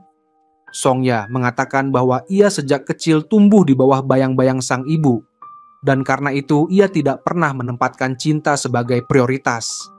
Ia tidak ingin kehilangan dirinya hanya karena mencintai seseorang. Hyunsung menatapnya penuh kasih, meyakinkan Songya bahwa ia bisa menjadi dirinya sendiri, sementara dirinya akan mencintai Songya dengan sepenuh hati. Ucapan itu membuat Songya sangat terharu. Perasaan pun tak bisa dibendung, keduanya akhirnya berciuman di tepi pantai. Malam itu, Hyun Sung menyiapkan tenda untuk Song-ya agar ia bisa tidur dengan nyaman, sementara dirinya memilih tidur di dalam mobil. Ia bahkan sengaja bergumam bahwa tidur di mobil terasa sempit dan dingin. Song-ya menawarkan untuk bertukar tempat, tapi Hyun Sung menolak. Melihatnya bersikap seperti itu, Song-ya akhirnya dengan penuh perhatian mengusulkan agar mereka tidur bersama di dalam tenda. Hyun Sung tentu saja tidak menolak, merasa seakan sedang bermimpi karena akhirnya bisa bersama wanita yang dicintainya. Sejak hari itu, kehidupan mereka berubah. Hyun Sung bangun setiap pagi hanya untuk mengirimkan salam pada kekasihnya. Di kantor, keduanya harus pura-pura tidak akrab agar tidak menimbulkan gosip. Tapi ketika kesempatan sepi muncul seperti di dalam lift yang penuh orang, mereka diam-diam menggenggam tangan satu sama lain.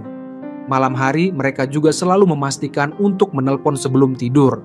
Song-ya merasa dirinya sangat beruntung, karena saat ia akhirnya berani memastikan perasaannya, Hyun Sung masih setia menunggunya.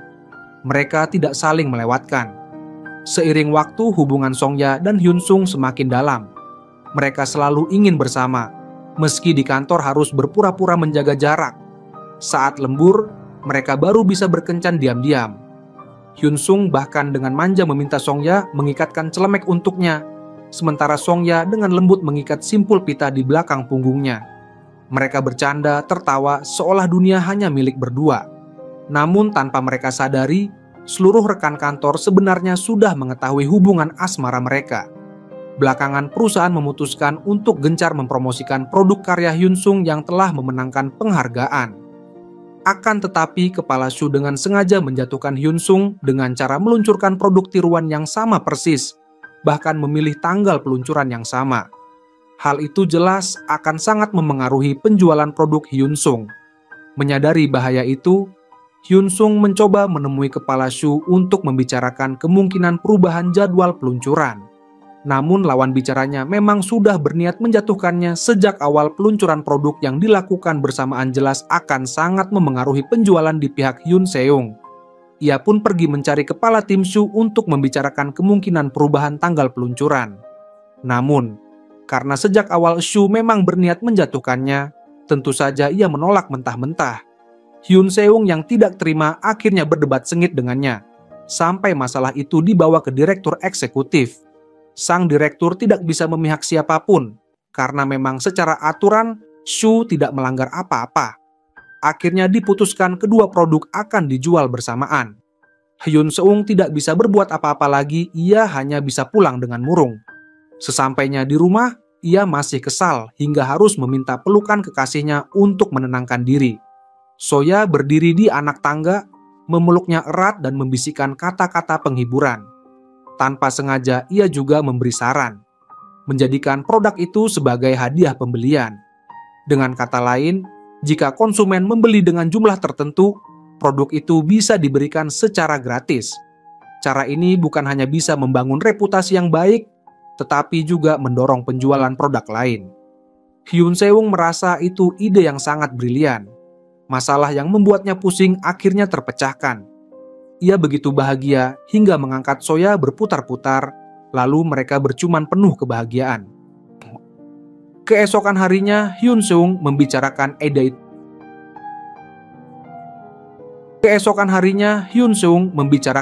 itu. Bersama rekan-rekannya, dan semua setuju dengan usul tersebut. Kali ini giliran kepala tim Shu yang tidak bisa tenang. Jika produk Hyun Seung diberikan gratis sebagai bonus, maka produk tiruannya akan kehilangan arti sepenuhnya. Direktur eksekutif pun memilih mendukung pihak Hyun Seung, bahkan menegaskan tidak masalah jika produk itu dibagikan gratis. Ia langsung menelpon Jae-shin untuk melaporkan strategi baru ini. Sementara itu, Jae-shin sedang berdiri di depan warung kecil yang dikelola ibunya. Kali ini, ia akhirnya memberanikan diri masuk ke dalam dan memesan semangkuk sup nasi. Namun, baru makan beberapa suap, ia sudah tidak sanggup melanjutkan. Tiba-tiba ibunya berkata lembut, menyuruhnya makan lebih banyak. Rupanya sejak awal ibunya sudah mengenalinya. Mereka berbincang singkat, lalu Jae-shin memberitahu kabar bahwa ayahnya sudah meninggal. Namun, ia sama sekali tidak merasa sedih, justru lega, dan mengatakan bahwa lebih baik orang seperti itu mati. Ia tak kuasa bertanya apakah ibunya pernah menyesal. Sang ibu menjawab, meski kini hidup miskin dan sengsara, itu jauh lebih baik daripada hidup bersama suaminya dulu. Saat itu pelanggan lain datang, ibunya bergegas melayani mereka. Jae-shin merasa tidak ada gunanya tinggal lebih lama, maka ia pun bangkit hendak pergi. Tak disangka ibunya justru mengejarnya keluar sambil bersuara lantang. Ibu jawab dirinya tidak pernah menyesal meninggalkannya. Ia menegaskan tidak butuh seorang anak seperti Jae-shin, dan mulai sekarang tidak ada alasan lagi untuk bertemu. Kata-kata itu membuat hati Jae-shin terasa begitu sakit hingga mati rasa. Tanpa menoleh sedikit pun ia melangkah pergi. Sepulangnya, Ah-jo membawanya ke sebuah rumah baru, dengan bangga menjelaskan bahwa itu adalah tempat tinggal yang ia sendiri siapkan untuk mereka berdua. Namun, sikap Ah-jo yang mengambil keputusan sepihak membuat Jae-shin sangat tidak nyaman. Jarak dan sikap dingin yang ditunjukkannya akhirnya memicu kemarahan Ah-jo. Emosi yang selama ini ia pendam pun meledak. Ia mengeluh bahwa dirinya sudah cukup banyak berkorban dan menahan diri, tapi Jae-shin selalu bersikap setengah hati. Jae-shin menyindir balik, mengatakan bahwa sejak awal, Ah-jo berani menggunakan cara paksa dengan meminum obat agar bisa bersamanya, maka ia seharusnya sudah siap dengan segala konsekuensinya. Ucapan itu membuat Ah-jo marah sampai tak bisa berkata jelas. Ia bahkan berkata, jika Jae-shin memang merasa terpaksa, lebih baik mereka mengakhiri hubungan sejak sekarang. Mendengar itu, Jae-shin justru merasa lega. Ia pun dengan tegas menyatakan bahwa hubungan mereka selesai sampai di sini. Ah-jo terkejut dan tidak bisa menerima, karena ucapan itu sebenarnya hanya keluar dari amarah, bukan benar-benar niat untuk putus. Keesokan harinya, di meja kerja direktur eksekutif sudah tergeletak laporan pengunduran diri Jae-shin. Sang direktur segera menelpon untuk menanyakan, tetapi Jae-shin sama sekali tidak bisa dihubungi. Ia lalu mencoba menghubungi Ah-jo, namun hasilnya sama. Tak ada jawaban, dan Jae-shin juga tak ada di rumah. Ah-jo pun dilanda kepanikan luar biasa. Ia tidak bisa menerima kenyataan bahwa Jae-shin benar-benar meninggalkannya. Dalam kepanikan, ia langsung mendatangi kantor dan menuntut Soya memberitahu keberadaan Jae-shin. Soya dengan tenang menjawab bahwa Ah-jo salah orang. Namun Ah-jo tidak mau berhenti, bahkan menarik-narik bajunya. Hyun Seung segera maju melindungi Soya hingga akhirnya direktur eksekutif turun tangan memaksa adiknya dibawa pulang. Sang direktur mulai merasa curiga. Sebenarnya apa hubungan antara Soya dan Jae-shin? Keesokan paginya, ia memanggil Soya ke ruangannya untuk berbicara empat mata. Soya akhirnya menceritakan segalanya dari awal sampai akhir. Mendengar itu, kepala direktur merasa pusing. Calon suami yang ia pilihkan sendiri untuk adiknya ternyata adalah seorang pria yang berselingkuh dan bermuka dua. Sementara itu, karena tidak bisa menghubungi Jae-shin, Ah-jo jatuh dalam keputusasaan. Ia terbaring di ranjang, menolak makan dan memilih mogok. Direktur sama sekali tak tahu harus bagaimana. Ia hanya berpikir, begitu berhasil menemukan Jae-shin, ia akan memukulnya habis-habisan. Soya pun ikut terseret dalam pusaran gosip. Seluruh perusahaan ramai membicarakan dirinya yang dituduh merebut suami orang. Beruntung, rekan-rekan satu divisi tetap mendukungnya. Bahkan Hyun Seung selalu setia mendampingi. Soya terharu, terlebih saat mengetahui bahwa sebenarnya para rekan sudah lama menyadari hubungan mereka. Hanya saja memilih berpura-pura tidak tahu, karena melihat keduanya belum ingin mengumumkan. Dengan adanya dukungan penuh dari rekan-rekan yang hangat dan penuh pengertian, Soya merasa lebih kuat menghadapi badai gosip yang melanda. Soya merasa hangat karena selalu ada sekelompok rekan kerja yang mendukungnya. Tidak lama kemudian, seorang rekan yang baru kembali dari Eropa menawarkan kesempatan kepadanya. Karena Jae-shin menghilang, pihak pusat akhirnya menyerahkan proyek Eropa kepada seorang senior wanita. Senior tersebut sangat mengagumi kemampuan Soya dan berharap ia bisa pergi ke sana untuk mengembangkan karier. Soya cukup tergoda, namun ia ragu karena harus memikirkan hubungannya dengan Hyun Seung, sehingga belum bisa memutuskan. Di tengah kebimbangannya, perusahaan tiba-tiba diterpa krisis. Seorang influencer terkenal mengunggah video yang menyerukan boikot terhadap produk mereka. Dalam sekejap, banyak gerai menerima permintaan pengembalian barang. Jika tidak segera ditangani, reputasi perusahaan akan hancur dan penjualan ikut terpengaruh. Hyun Seung dan Soya yakin produknya tidak bermasalah, melainkan ada sesuatu yang janggal pada influencer tersebut. Keduanya pun begadang semalaman, sambil melakukan panggilan video, menonton seluruh konten sang influencer. Akhirnya mereka menemukan bukti. Dalam video lama, ia pernah menggunakan produk perusahaan, padahal ia mengklaim itu pertama kalinya mencoba. Tim segera memeriksa riwayat pembelian dan menemukan ulasan positif yang pernah ia tinggalkan di toko online. Dengan bukti di tangan, mereka menemui influencer itu, menuntut agar video tersebut dihapus serta meminta maaf pada pihak brand dan penggemar. Masalah pun akhirnya terselesaikan dengan baik. Dedikasi Soya yang begitu tulus pada pekerjaannya membuat Hyun Seung semakin kagum. Sikapnya mengingatkan Hyun Seung pada masa awal ia juga bekerja dengan penuh tanggung jawab. Kini, saat mendapat giliran membimbing seorang mahasiswa magang, ia mengajarkan dengan sangat teliti. Namun, si mahasiswa terang-terangan berkata tidak perlu diajari serius, karena hanya ingin mendapatkan surat magang lalu pergi. Meski sudah tahu niat mahasiswa itu, Hyun Seung tetap berusaha menjalankan tugasnya dengan baik. Ia berkata, selama masih ada di perusahaan ini, ia akan berusaha mengajarkan yang terbaik. Ia hanya berharap kelak, dimanapun si mahasiswa bekerja, ketika mendengar nama perusahaan ini, ia akan mengingat bahwa ada seorang pembimbing yang penuh tanggung jawab.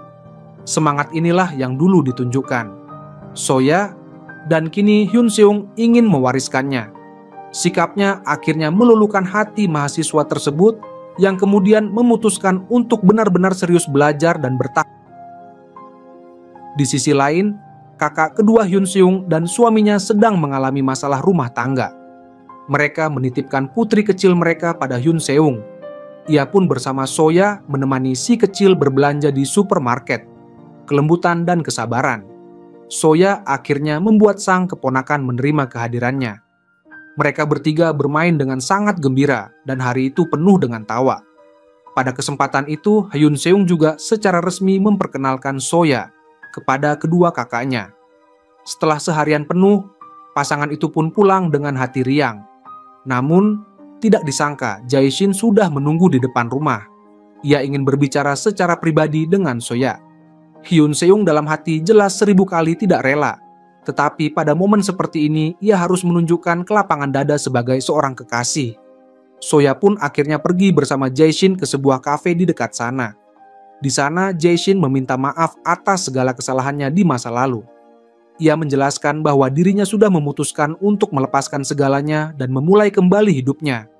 Akan tetapi, bagi Soya yang sudah melalui semuanya, hatinya kini tidak lagi bergetar sedikit pun. Dengan tulus, ia mendoakan agar mereka masing-masing bisa hidup dengan baik. Ia menegaskan bahwa Jae-shin tidak perlu lagi mengkhawatirkan dirinya karena ia sudah menemukan kebahagiaan sejatinya. Kisah cinta yang salah itu biarlah terkubur di masa lalu. Sementara itu, Hyun Seung yang menunggu di rumah berjalan mondar-mandir dengan cemas. Ia sama sekali tidak tahu apa yang sedang dibicarakan keduanya. Setelah pertemuan selesai, Soya tidak langsung pulang, melainkan pergi menemui Hyun Seung. Begitu masuk, ia melihat Hyun Seung bahkan belum melepas jaketnya. Seketika ia sudah bisa menebak isi hatinya. Tanpa menyembunyikan apapun, Soya mengaku bahwa ia dan Jae-shin sudah benar-benar berakhir. Mendengar itu, Hyun Seung akhirnya bisa bernapas lega. Ia lalu memeluk Soya erat dari belakang, seakan tidak ingin berpisah sedetik pun darinya. Setelah itu, ia kembali menunduk dan mengecup kekasihnya dengan penuh cinta. Beberapa hari kemudian, ibu Soya datang ke Seoul. Ia menunggu putrinya di depan gedung kantor. Namun, karena Soya sudah ada janji lain, ia meminta ibunya untuk pulang lebih dulu. Sang ibu duduk dengan perasaan kecewa di depan gedung, dan kebetulan bertemu Hyun Seung yang baru saja selesai bekerja. Hyun Seung tidak menyia-nyiakan kesempatan emas ini untuk menunjukkan sisi terbaiknya di depan calon mertua. Ia dengan ramah mengajak sang ibu makan malam. Sepanjang perjalanan, Hyun Seung terus memuji Soya setinggi langit. Sang ibu tersenyum mendengar cerita itu, hatinya bangga sekaligus terharu. Saat tahu bahwa ia belum pernah mencoba hotpot, Hyun Seung langsung mengatur tempat dan bahkan memesankan menu kuah ganda yang kaya rasa. Sang ibu makan dengan puas dan merasa sangat diperhatikan. Di saat yang sama, Soya tengah makan bersama seniornya. Topik mengenai peluang besar untuk bekerja di Eropa kembali dibicarakan. Senior itu menekankan betapa langkanya kesempatan ini, dan jika Soya menerimanya, ia pasti bisa menunjukkan kemampuannya di panggung internasional. Melihat semangat seniornya, Soya merasa tergugah. Namun, untuk menempuh jalan ini, ia harus mengorbankan waktu 5 tahun. Hatinya pun dilanda keraguan, apakah ia siap memulai kehidupan baru di negeri asing? Setelah jamuan selesai, Soya kembali dan kebetulan berpapasan dengan Hyun Seung serta ibunya di depan gedung apartemen. Demi menghindari salah paham, Hyun Seung berpura-pura mengatakan bahwa pertemuan mereka hanyalah kebetulan. Soya pun segera membawa ibunya naik ke atas. Saat sang ibu lengah, ia diam-diam memberi isyarat hati kecil dengan jarinya kepada Hyun Seung. Gerakan kecil penuh cinta itu membuat Hyun Seung merasa hangat dan bahagia. Namun, isyarat kecil, Soya dan Hyun Seung itu tidak bisa menipu sang ibu. Ia sudah menyadari bahwa pemuda itu menyukai putrinya, hanya saja ia memilih untuk tidak banyak bertanya. Soya pun ikut menyadari perubahan sikap ibunya. Malamnya, ketika berbincang lewat telepon dengan Hyun Seung, Soya sempat ingin menyinggung soal tawaran kerja di Eropa yang disampaikan seniornya. Namun, kata-kata yang keluar terasa canggung dan kekanak-kanakan, sehingga pada akhirnya ia tidak mengatakan apapun. Keesokan harinya, Soya berkunjung ke kantor senior tersebut. Ia melihat semua orang di sana sibuk bekerja dengan penuh semangat. Suasana penuh dedikasi itu membuat hatinya kembali bergelora. Seniornya lalu memberinya sebuah formulir pendaftaran, mengatakan bahwa Soya bisa bergabung kapan saja. Sejak saat itu, Soya terus mencari kesempatan untuk memberitahu Hyun Seung tentang tawaran tersebut. Namun pada malam ketika mereka berkencan, Hyun Seung dengan bersemangat membicarakan masa depan mereka. Musim semi melihat bunga sakura, musim panas pergi ke pantai, musim gugur menikmati daun maple, dan musim dingin melihat salju. Semakin banyak ia berbicara, semakin besar pula pergolakan batin yang dirasakan Soya. Ia tidak tega mengatakan hal itu pada saat yang begitu indah. Di sisi lain, Sangmu akhirnya berhasil menemukan Jae-shin. Ia marah besar, hampir saja melayangkan tinju. Ia menuntut penjelasan. Mengapa Jae-shin tidak memberitahunya bahwa ia sudah memiliki pacar? Namun Jae-shin menjawab, sekalipun ia mengatakannya, tidak ada gunanya. Menurutnya, sifat Ahju yang keras kepala pasti tetap akan memaksa. Bahkan kini, Ahju sudah mulai menunjukkan niat obsesif yang mengkhawatirkan. Sangmu merasa sangat kecewa. Rupanya, selama ini Jae-shin tidak pernah menganggapnya sebagai teman. Dengan tenang, Jae-shin pun berkata bahwa mereka memang bukan teman, hanya sebatas saling memanfaatkan. Sekarang ia sudah lelah hidup bergantung pada orang lain dan ingin menjalani hidup dengan caranya sendiri. Ucapan itu membuat Sangmu murka. Ia bersumpah suatu hari akan membuat Jae-shin membayar mahal. Setelah kembali, Sangmu berusaha menasihati adiknya. Ia mengatakan bahwa Jae-shin sama sekali tidak peduli pada dirinya, sehingga lebih baik ia melepaskannya. Namun, Ahju terlanjur terobsesi. Bagaimanapun caranya, ia ingin bertemu Jae-shin, bahkan jika akhirnya harus mendengar kata putus langsung dari mulutnya. Demi itu, ia rela tidak makan dan tidak minum seharian. Terpaksa, Sangmu pun menghubungi Jae-shin dan memintanya datang untuk mengakhiri hubungan itu secara jelas. Dalam keadaan pucat pasi, Ahju menangis dan memohon, bertanya apa yang harus ia lakukan agar bisa tetap berada di sisi Jae-shin. Namun Jae-shin dengan dingin menolaknya. Ia mengaku sudah berusaha untuk menyukai Ahju, tetapi tetap tidak bisa mencintainya. Ahju pun hancur, menangis sejadi-jadinya. Sementara itu, Jae-shin justru merasa lega, seolah semua belenggu yang selama ini membebaninya telah terlepas satu persatu. Sejak saat itu, Ahju terpuruk dan tidak mampu bangkit. Hanya berkat Sangmu yang setia menemani dan terus memberinya semangat, ia perlahan bisa keluar dari bayang-bayang patah hati. Jae-shin sendiri mulai merintis usaha. Namun, tidak ada satupun investor yang mau mendanai produknya. Belakangan, orang dalam membocorkan bahwa semua ini adalah ulah Sangmu. Meski begitu, Jae-shin sudah menduga sebelumnya. Ia tidak pernah menyerah, juga tidak lagi berusaha menghubungi Sangmu. Ia hanya terus mengerjakan hal-hal yang ia sukai dengan tekun. Berbeda dengan kehidupan Jae-shin dan Ah-ju, Soya dan Hyun Seung justru menjalani hari-hari penuh cinta dan kemesraan. Dalam sebuah acara perusahaan, Hyun Seung tanpa sengaja menemukan formulir aplikasi tinggal di Eropa milik Soya ketika sedang mencari sesuatu di dalam mobil. Soya berusaha menjelaskan, tetapi Hyun Seung segera memotong pembicaraan dan berkata, lebih baik mereka membicarakannya setelah acara selesai. Hal itu membuat hati Soya gelisah. Ia khawatir apakah kekasihnya marah atau tidak. Keduanya sibuk bekerja hingga tidak sempat berbincang. Setelah acara selesai, baru ketahuan bahwa trainee melakukan kesalahan, sehingga perlu ada yang lembur untuk menghitung ulang stok. Hyun Seung dan Soya sama-sama mengajukan diri. Saat hanya berdua, akhirnya mereka punya waktu untuk membicarakan masalah itu dengan tenang. Hyun Seung bertanya mengapa Soya tidak memberitahunya soal rencana ke Eropa. Yang ia khawatirkan bukan hanya kepergian itu, melainkan kenyataan bahwa pacarnya mungkin membuat keputusan besar tanpa berdiskusi dengannya. Soya menjelaskan bahwa ia sendiri pun belum memutuskan. Hyun Seung memang merasa sedikit kesal, tapi lebih dari itu ia takut. Jika Soya benar-benar memilih pergi, ia tidak punya hak untuk menghentikannya. Hanya saja, 5 tahun terasa terlalu lama. Ia meminta Soya dan dirinya sama-sama menenangkan diri, mengambil waktu 1 minggu untuk berpikir dengan matang. Meski akhirnya harus menjalani hubungan jarak jauh, ia menegaskan bahwa mereka tidak akan berpisah. Soya terjebak dalam dilema. Di satu sisi, ia ingin mengejar mimpi besar dalam pekerjaannya.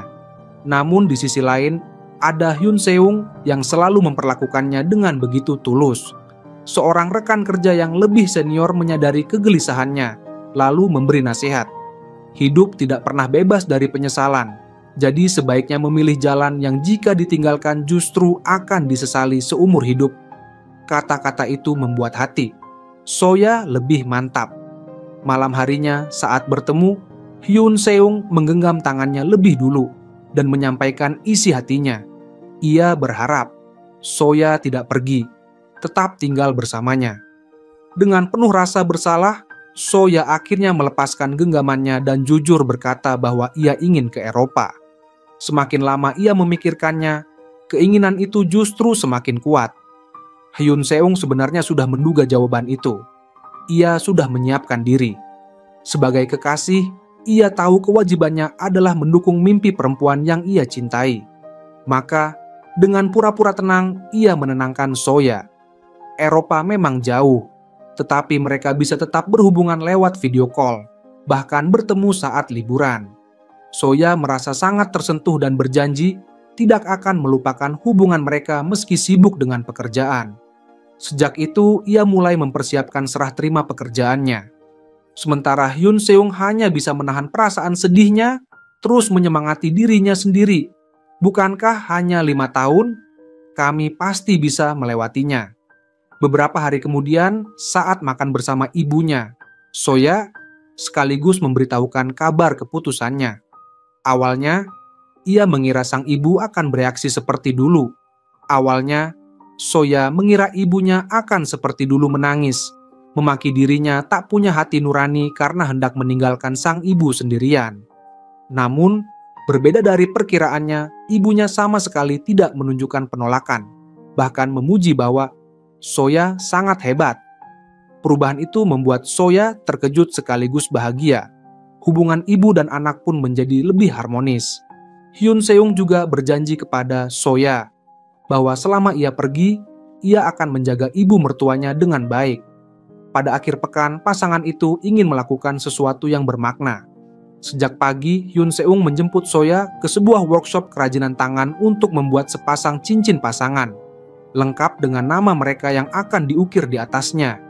Namun, saat pekerjaan baru setengah jalan, Soya menerima telepon dari seniornya yang mengatakan bahwa rencana perlu direvisi. Dengan sedikit rasa bersalah, Soya buru-buru meminta izin. Hyun Seung memahami kondisinya, mengantar kekasihnya ke kantor, lalu menunggu di bawah gedung. Namun, pekerjaan itu memakan waktu lama hingga larut malam. Begitu selesai dan keluar dari kantor, Soya terkejut mendapati mobil Hyun Seung masih ada di sana. Ia bahkan tertidur di dalam mobil. Seketika, rasa sakit hati bercampur rasa bersalah menyeruak di dada Soya. Meski begitu, Hyun Seung tetap menenangkannya, memintanya agar tidak merasa bersalah. Sejak Soya bergabung dengan tim senior, hari-harinya sibuk luar biasa. Hyun Seung saat menghadapi masalah di kantor, beberapa kali sangat ingin menceritakan kesulitannya kepada Soya. Tetapi begitu telepon tersambung, Soya langsung berkata ia sangat sibuk. Hyun Seung tak ingin mengganggu, sehingga memilih menanggung semua beban sendiri. Baru setelah kembali ke departemen lamanya untuk mengambil barang, Soya mendengar cerita itu dari rekan-rekan kerjanya. Ia tahu betapa Hyun Seung sudah banyak berkorban dan selalu memahaminya. Sementara ia hanya bisa meminta maaf tanpa bisa melakukan banyak hal. Mereka akhirnya hanya bisa menggenggam erat sisa-sisa waktu bersama. Pada hari libur, keduanya tak pergi kemana-mana, cukup berdiam di rumah, bermain game, menonton film, dan menikmati momen terakhir berdua. Mereka saling menguatkan, meyakinkan diri bahwa 5 tahun akan terasa cepat. Liburan masih bisa digunakan untuk bertemu, dan lama-kelamaan waktu itu akan berlalu juga. Begitulah, Soya berpamitan dengan semua orang dan berangkat ke Eropa. Waktu berlalu cepat, 3 tahun kemudian. Aju sudah bangkit kembali, mulai bekerja lagi, bahkan mencoba ikut acara perjodohan. Tak disangka ia bertemu kembali dengan Jae-shin di sebuah hotel. Hatinya yang lama tenang kembali bergejolak. Ia mengejarnya hingga pintu keluar dan memberitahu bahwa dirinya hidup baik-baik saja. Sementara itu, di seberang lautan, Soya menjelma menjadi pekerja keras sejati. Ia berhasil memadatkan pekerjaan 5 tahun menjadi hanya 3 tahun. Lalu tak sabar kembali ke tanah air. Dalam perjalanan pulang dari kantor, Hyun Seung tiba-tiba melihat Soya di seberang jalan. Hampir bersamaan, Soya juga melihat dirinya. Ia hendak melangkah untuk mendekat, tetapi tanpa disangka, Hyun Seung justru berbalik arah dan pergi meninggalkannya. Di antara mereka berdua, sama sekali tidak ada sedikit pun kebahagiaan layaknya pertemuan kembali. Hyun Seung melangkah pergi tanpa ragu sedikit pun, meninggalkan Soya berdiri sendirian di tempat itu, hanya dengan kesedihan yang memenuhi hatinya. Ia teringat kembali 3 tahun perpisahan yang begitu menyiksa bagi Hyun Seung. Liburan pertama mereka sudah sepakat untuk bertemu di Eropa, tetapi mendadak seniornya menugaskannya untuk perjalanan dinas. Semua rencana pun berantakan. Soya hanya bisa menelepon dan meminta maaf. Meski di ujung telepon Hyun Seung berkata tidak apa-apa, setelah menutup telepon ia hanya bisa menghela napas dan satu persatu mengeluarkan pakaian dari koper untuk dikembalikan ke lemari. Liburan kedua, Soya sudah membeli tiket pulang ke Korea. Namun sebelum berangkat, ia diberi kabar bahwa ada masalah dengan produk yang harus segera ditangani lembur. Dengan hati hancur, ia tak bisa berbuat apa-apa. Hyun Seung yang sama kecewanya hanya bisa kembali menunjukkan sikap pengertian. Liburan ketiga, Hyun Seung akhirnya datang ke kota tempat Soya berada. Mereka sudah janjian bertemu di restoran. Namun ia menunggu sampai restoran tutup pun, Soya tak kunjung datang. Soya baru selesai kerja dan pulang larut malam. Begitu membuka pintu, ia melihat Hyun Seung meringkuk di sofa sambil tertidur. Di meja ada pizza yang hanya termakan setengah. Saat terbangun, Hyun Seung tak mengeluarkan satu keluhan pun. Malah bertanya apakah Soya lelah dan sudah makan malam atau belum. Kesabaran dan pengertian Hyun Seung itulah yang akhirnya membuat Soya tidak sanggup lagi. Ia merasa dirinya terlalu egois, memilih pekerjaan dan mengabaikan cinta. Tak berhak meminta Hyun Seung terus menunggu dan mengorbankan beberapa tahun hidupnya. Dengan hati perih, ia mengajukan perpisahan. Ia tak ingin lagi melihat Hyun Seung menahan diri sendirian. Sejak saat itu, hubungan mereka berakhir dan keduanya sama sekali tidak pernah lagi menghubungi satu sama lain. Kini, wajar jika Hyun Seung tak ingin menemuinya lagi, karena dulu memang dirinya yang lebih dulu meminta berpisah. Setelah kembali, Soya memilih bekerja di perusahaan lamanya.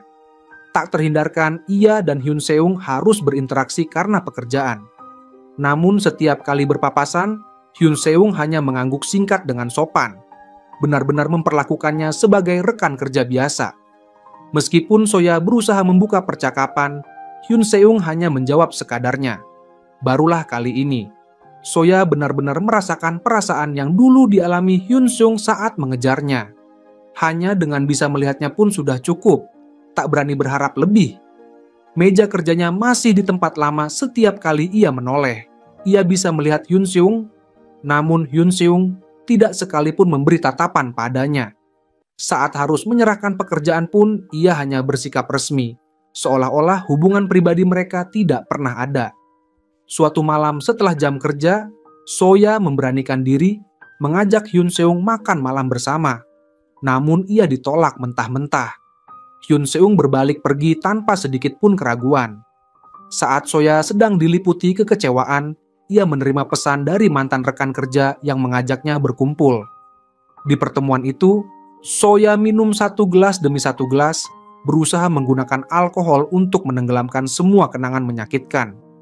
Namun kenyataannya, Hyun Seung sendiri tidaklah setenang yang terlihat di permukaan. Ia kembali ke kantor untuk lembur, tetapi hatinya penuh dengan pergulatan dan kebimbangan. Setelah menyadari dirinya tidak bisa fokus, ia memutuskan pulang. Saat berhenti di lampu merah, tanpa sengaja ia melihat Soya duduk sendirian di halte bus memegangi perutnya.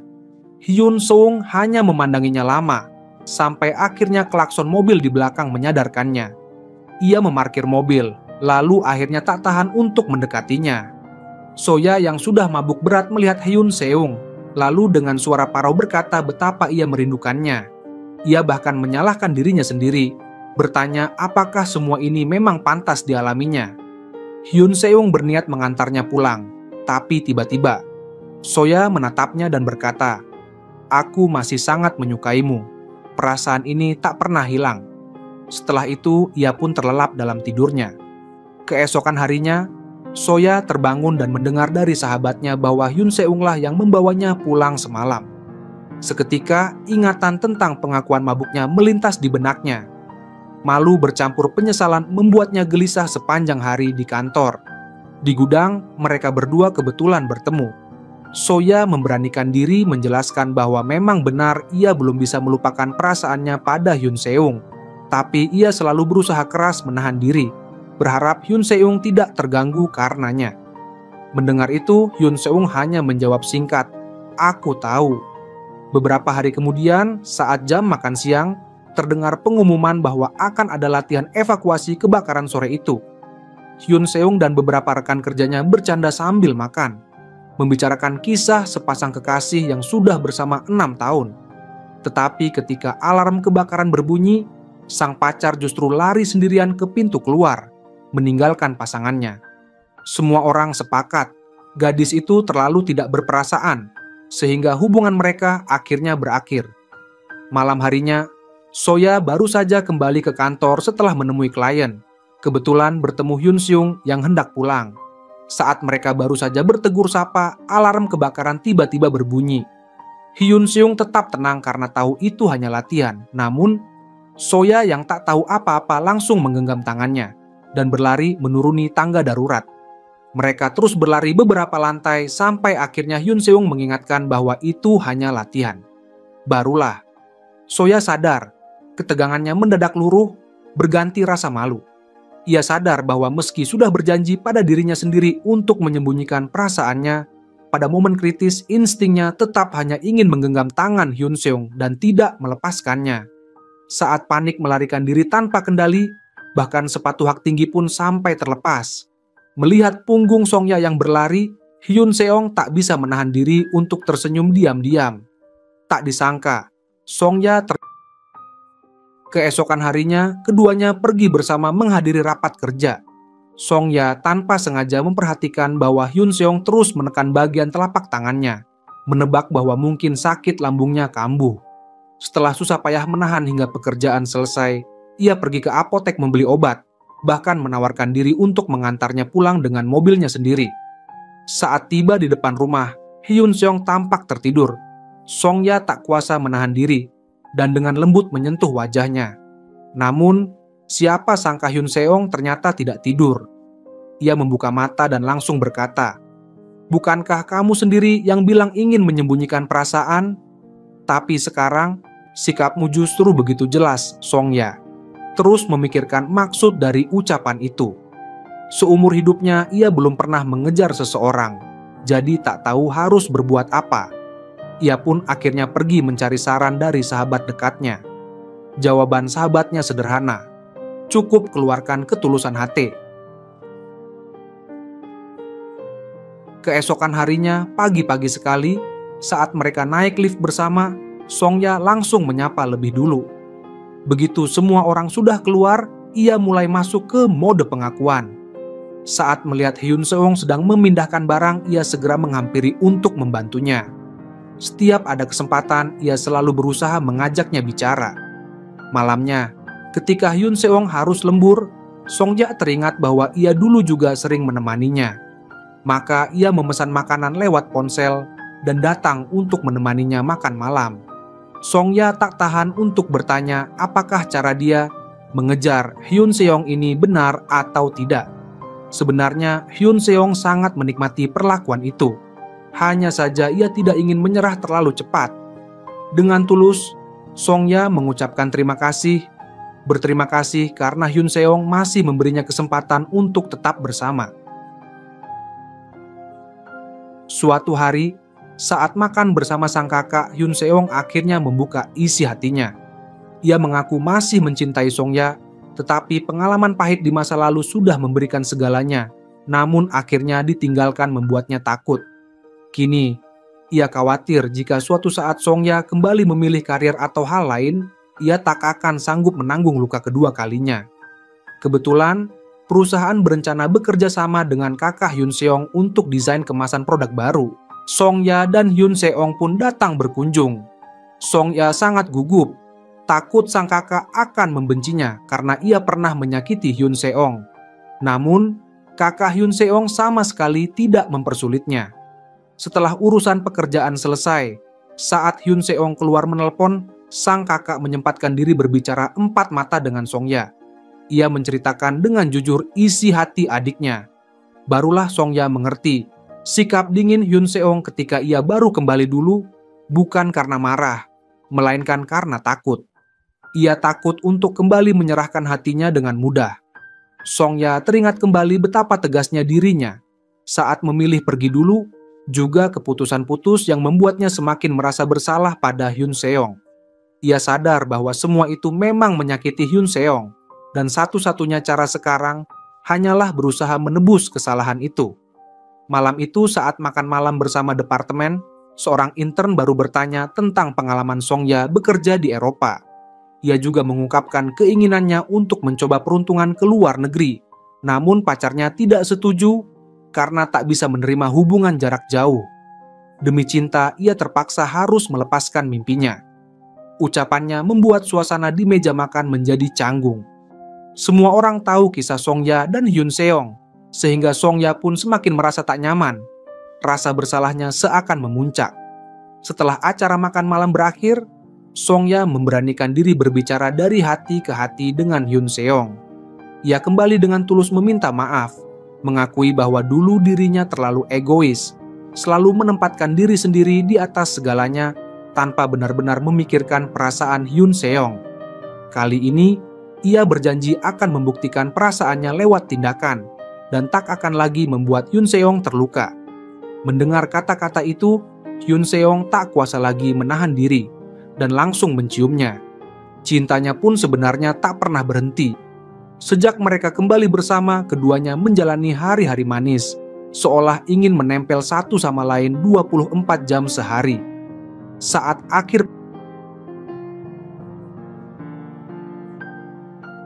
akhir pekan, Hyun Seong bahkan mengantar ibu Song-ya pergi medical check-up.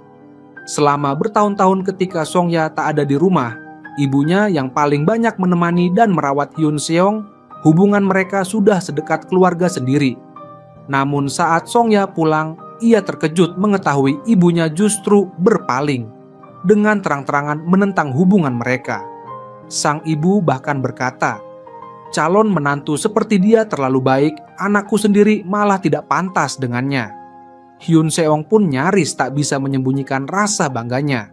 Songya hanya bisa memeluk lengan kekasihnya sambil manja memohon pada ibunya. Tanpa Hyun Seong, ia tak akan sanggup hidup. Kini, keinginannya hanyalah bisa bahagia bersama keluarga kecil ini. Sementara itu, di sisi lain, Jae-shin setelah bertahun-tahun berjuang akhirnya berhasil menorehkan prestasi. Ia membangun brand sendiri hingga sukses masuk ke pusat perbelanjaan besar. Untuk tahap berikutnya, ia harus melakukan pemotretan promosi. Tak disangka, studio foto yang dipilih karyawannya adalah tempat kerja Aju. Mereka bertemu di depan pintu studio. Aju hanya memperlakukannya sebagai klien biasa, sekadar mengucapkan selamat agar pemotretan berjalan lancar, lalu pergi dengan angkuh. Namun ketika hasil foto selesai, Jae-shin kaget karena hasilnya jauh melebihi ekspektasi. Karyawannya memberitahu bahwa foto-foto itu ternyata diambil langsung oleh Aju.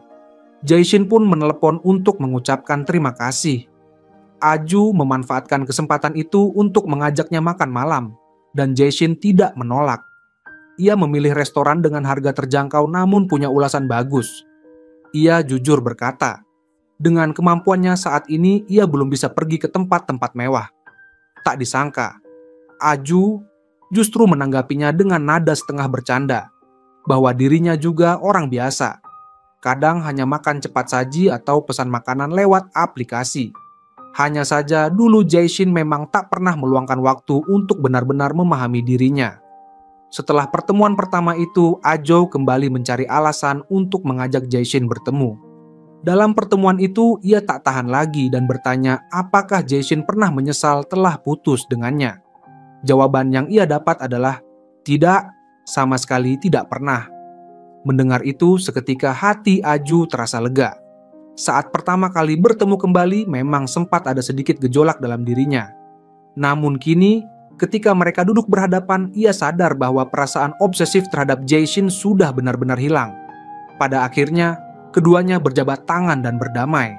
Segala cinta, benci, dan dendam pun perlahan menghilang terbawa angin.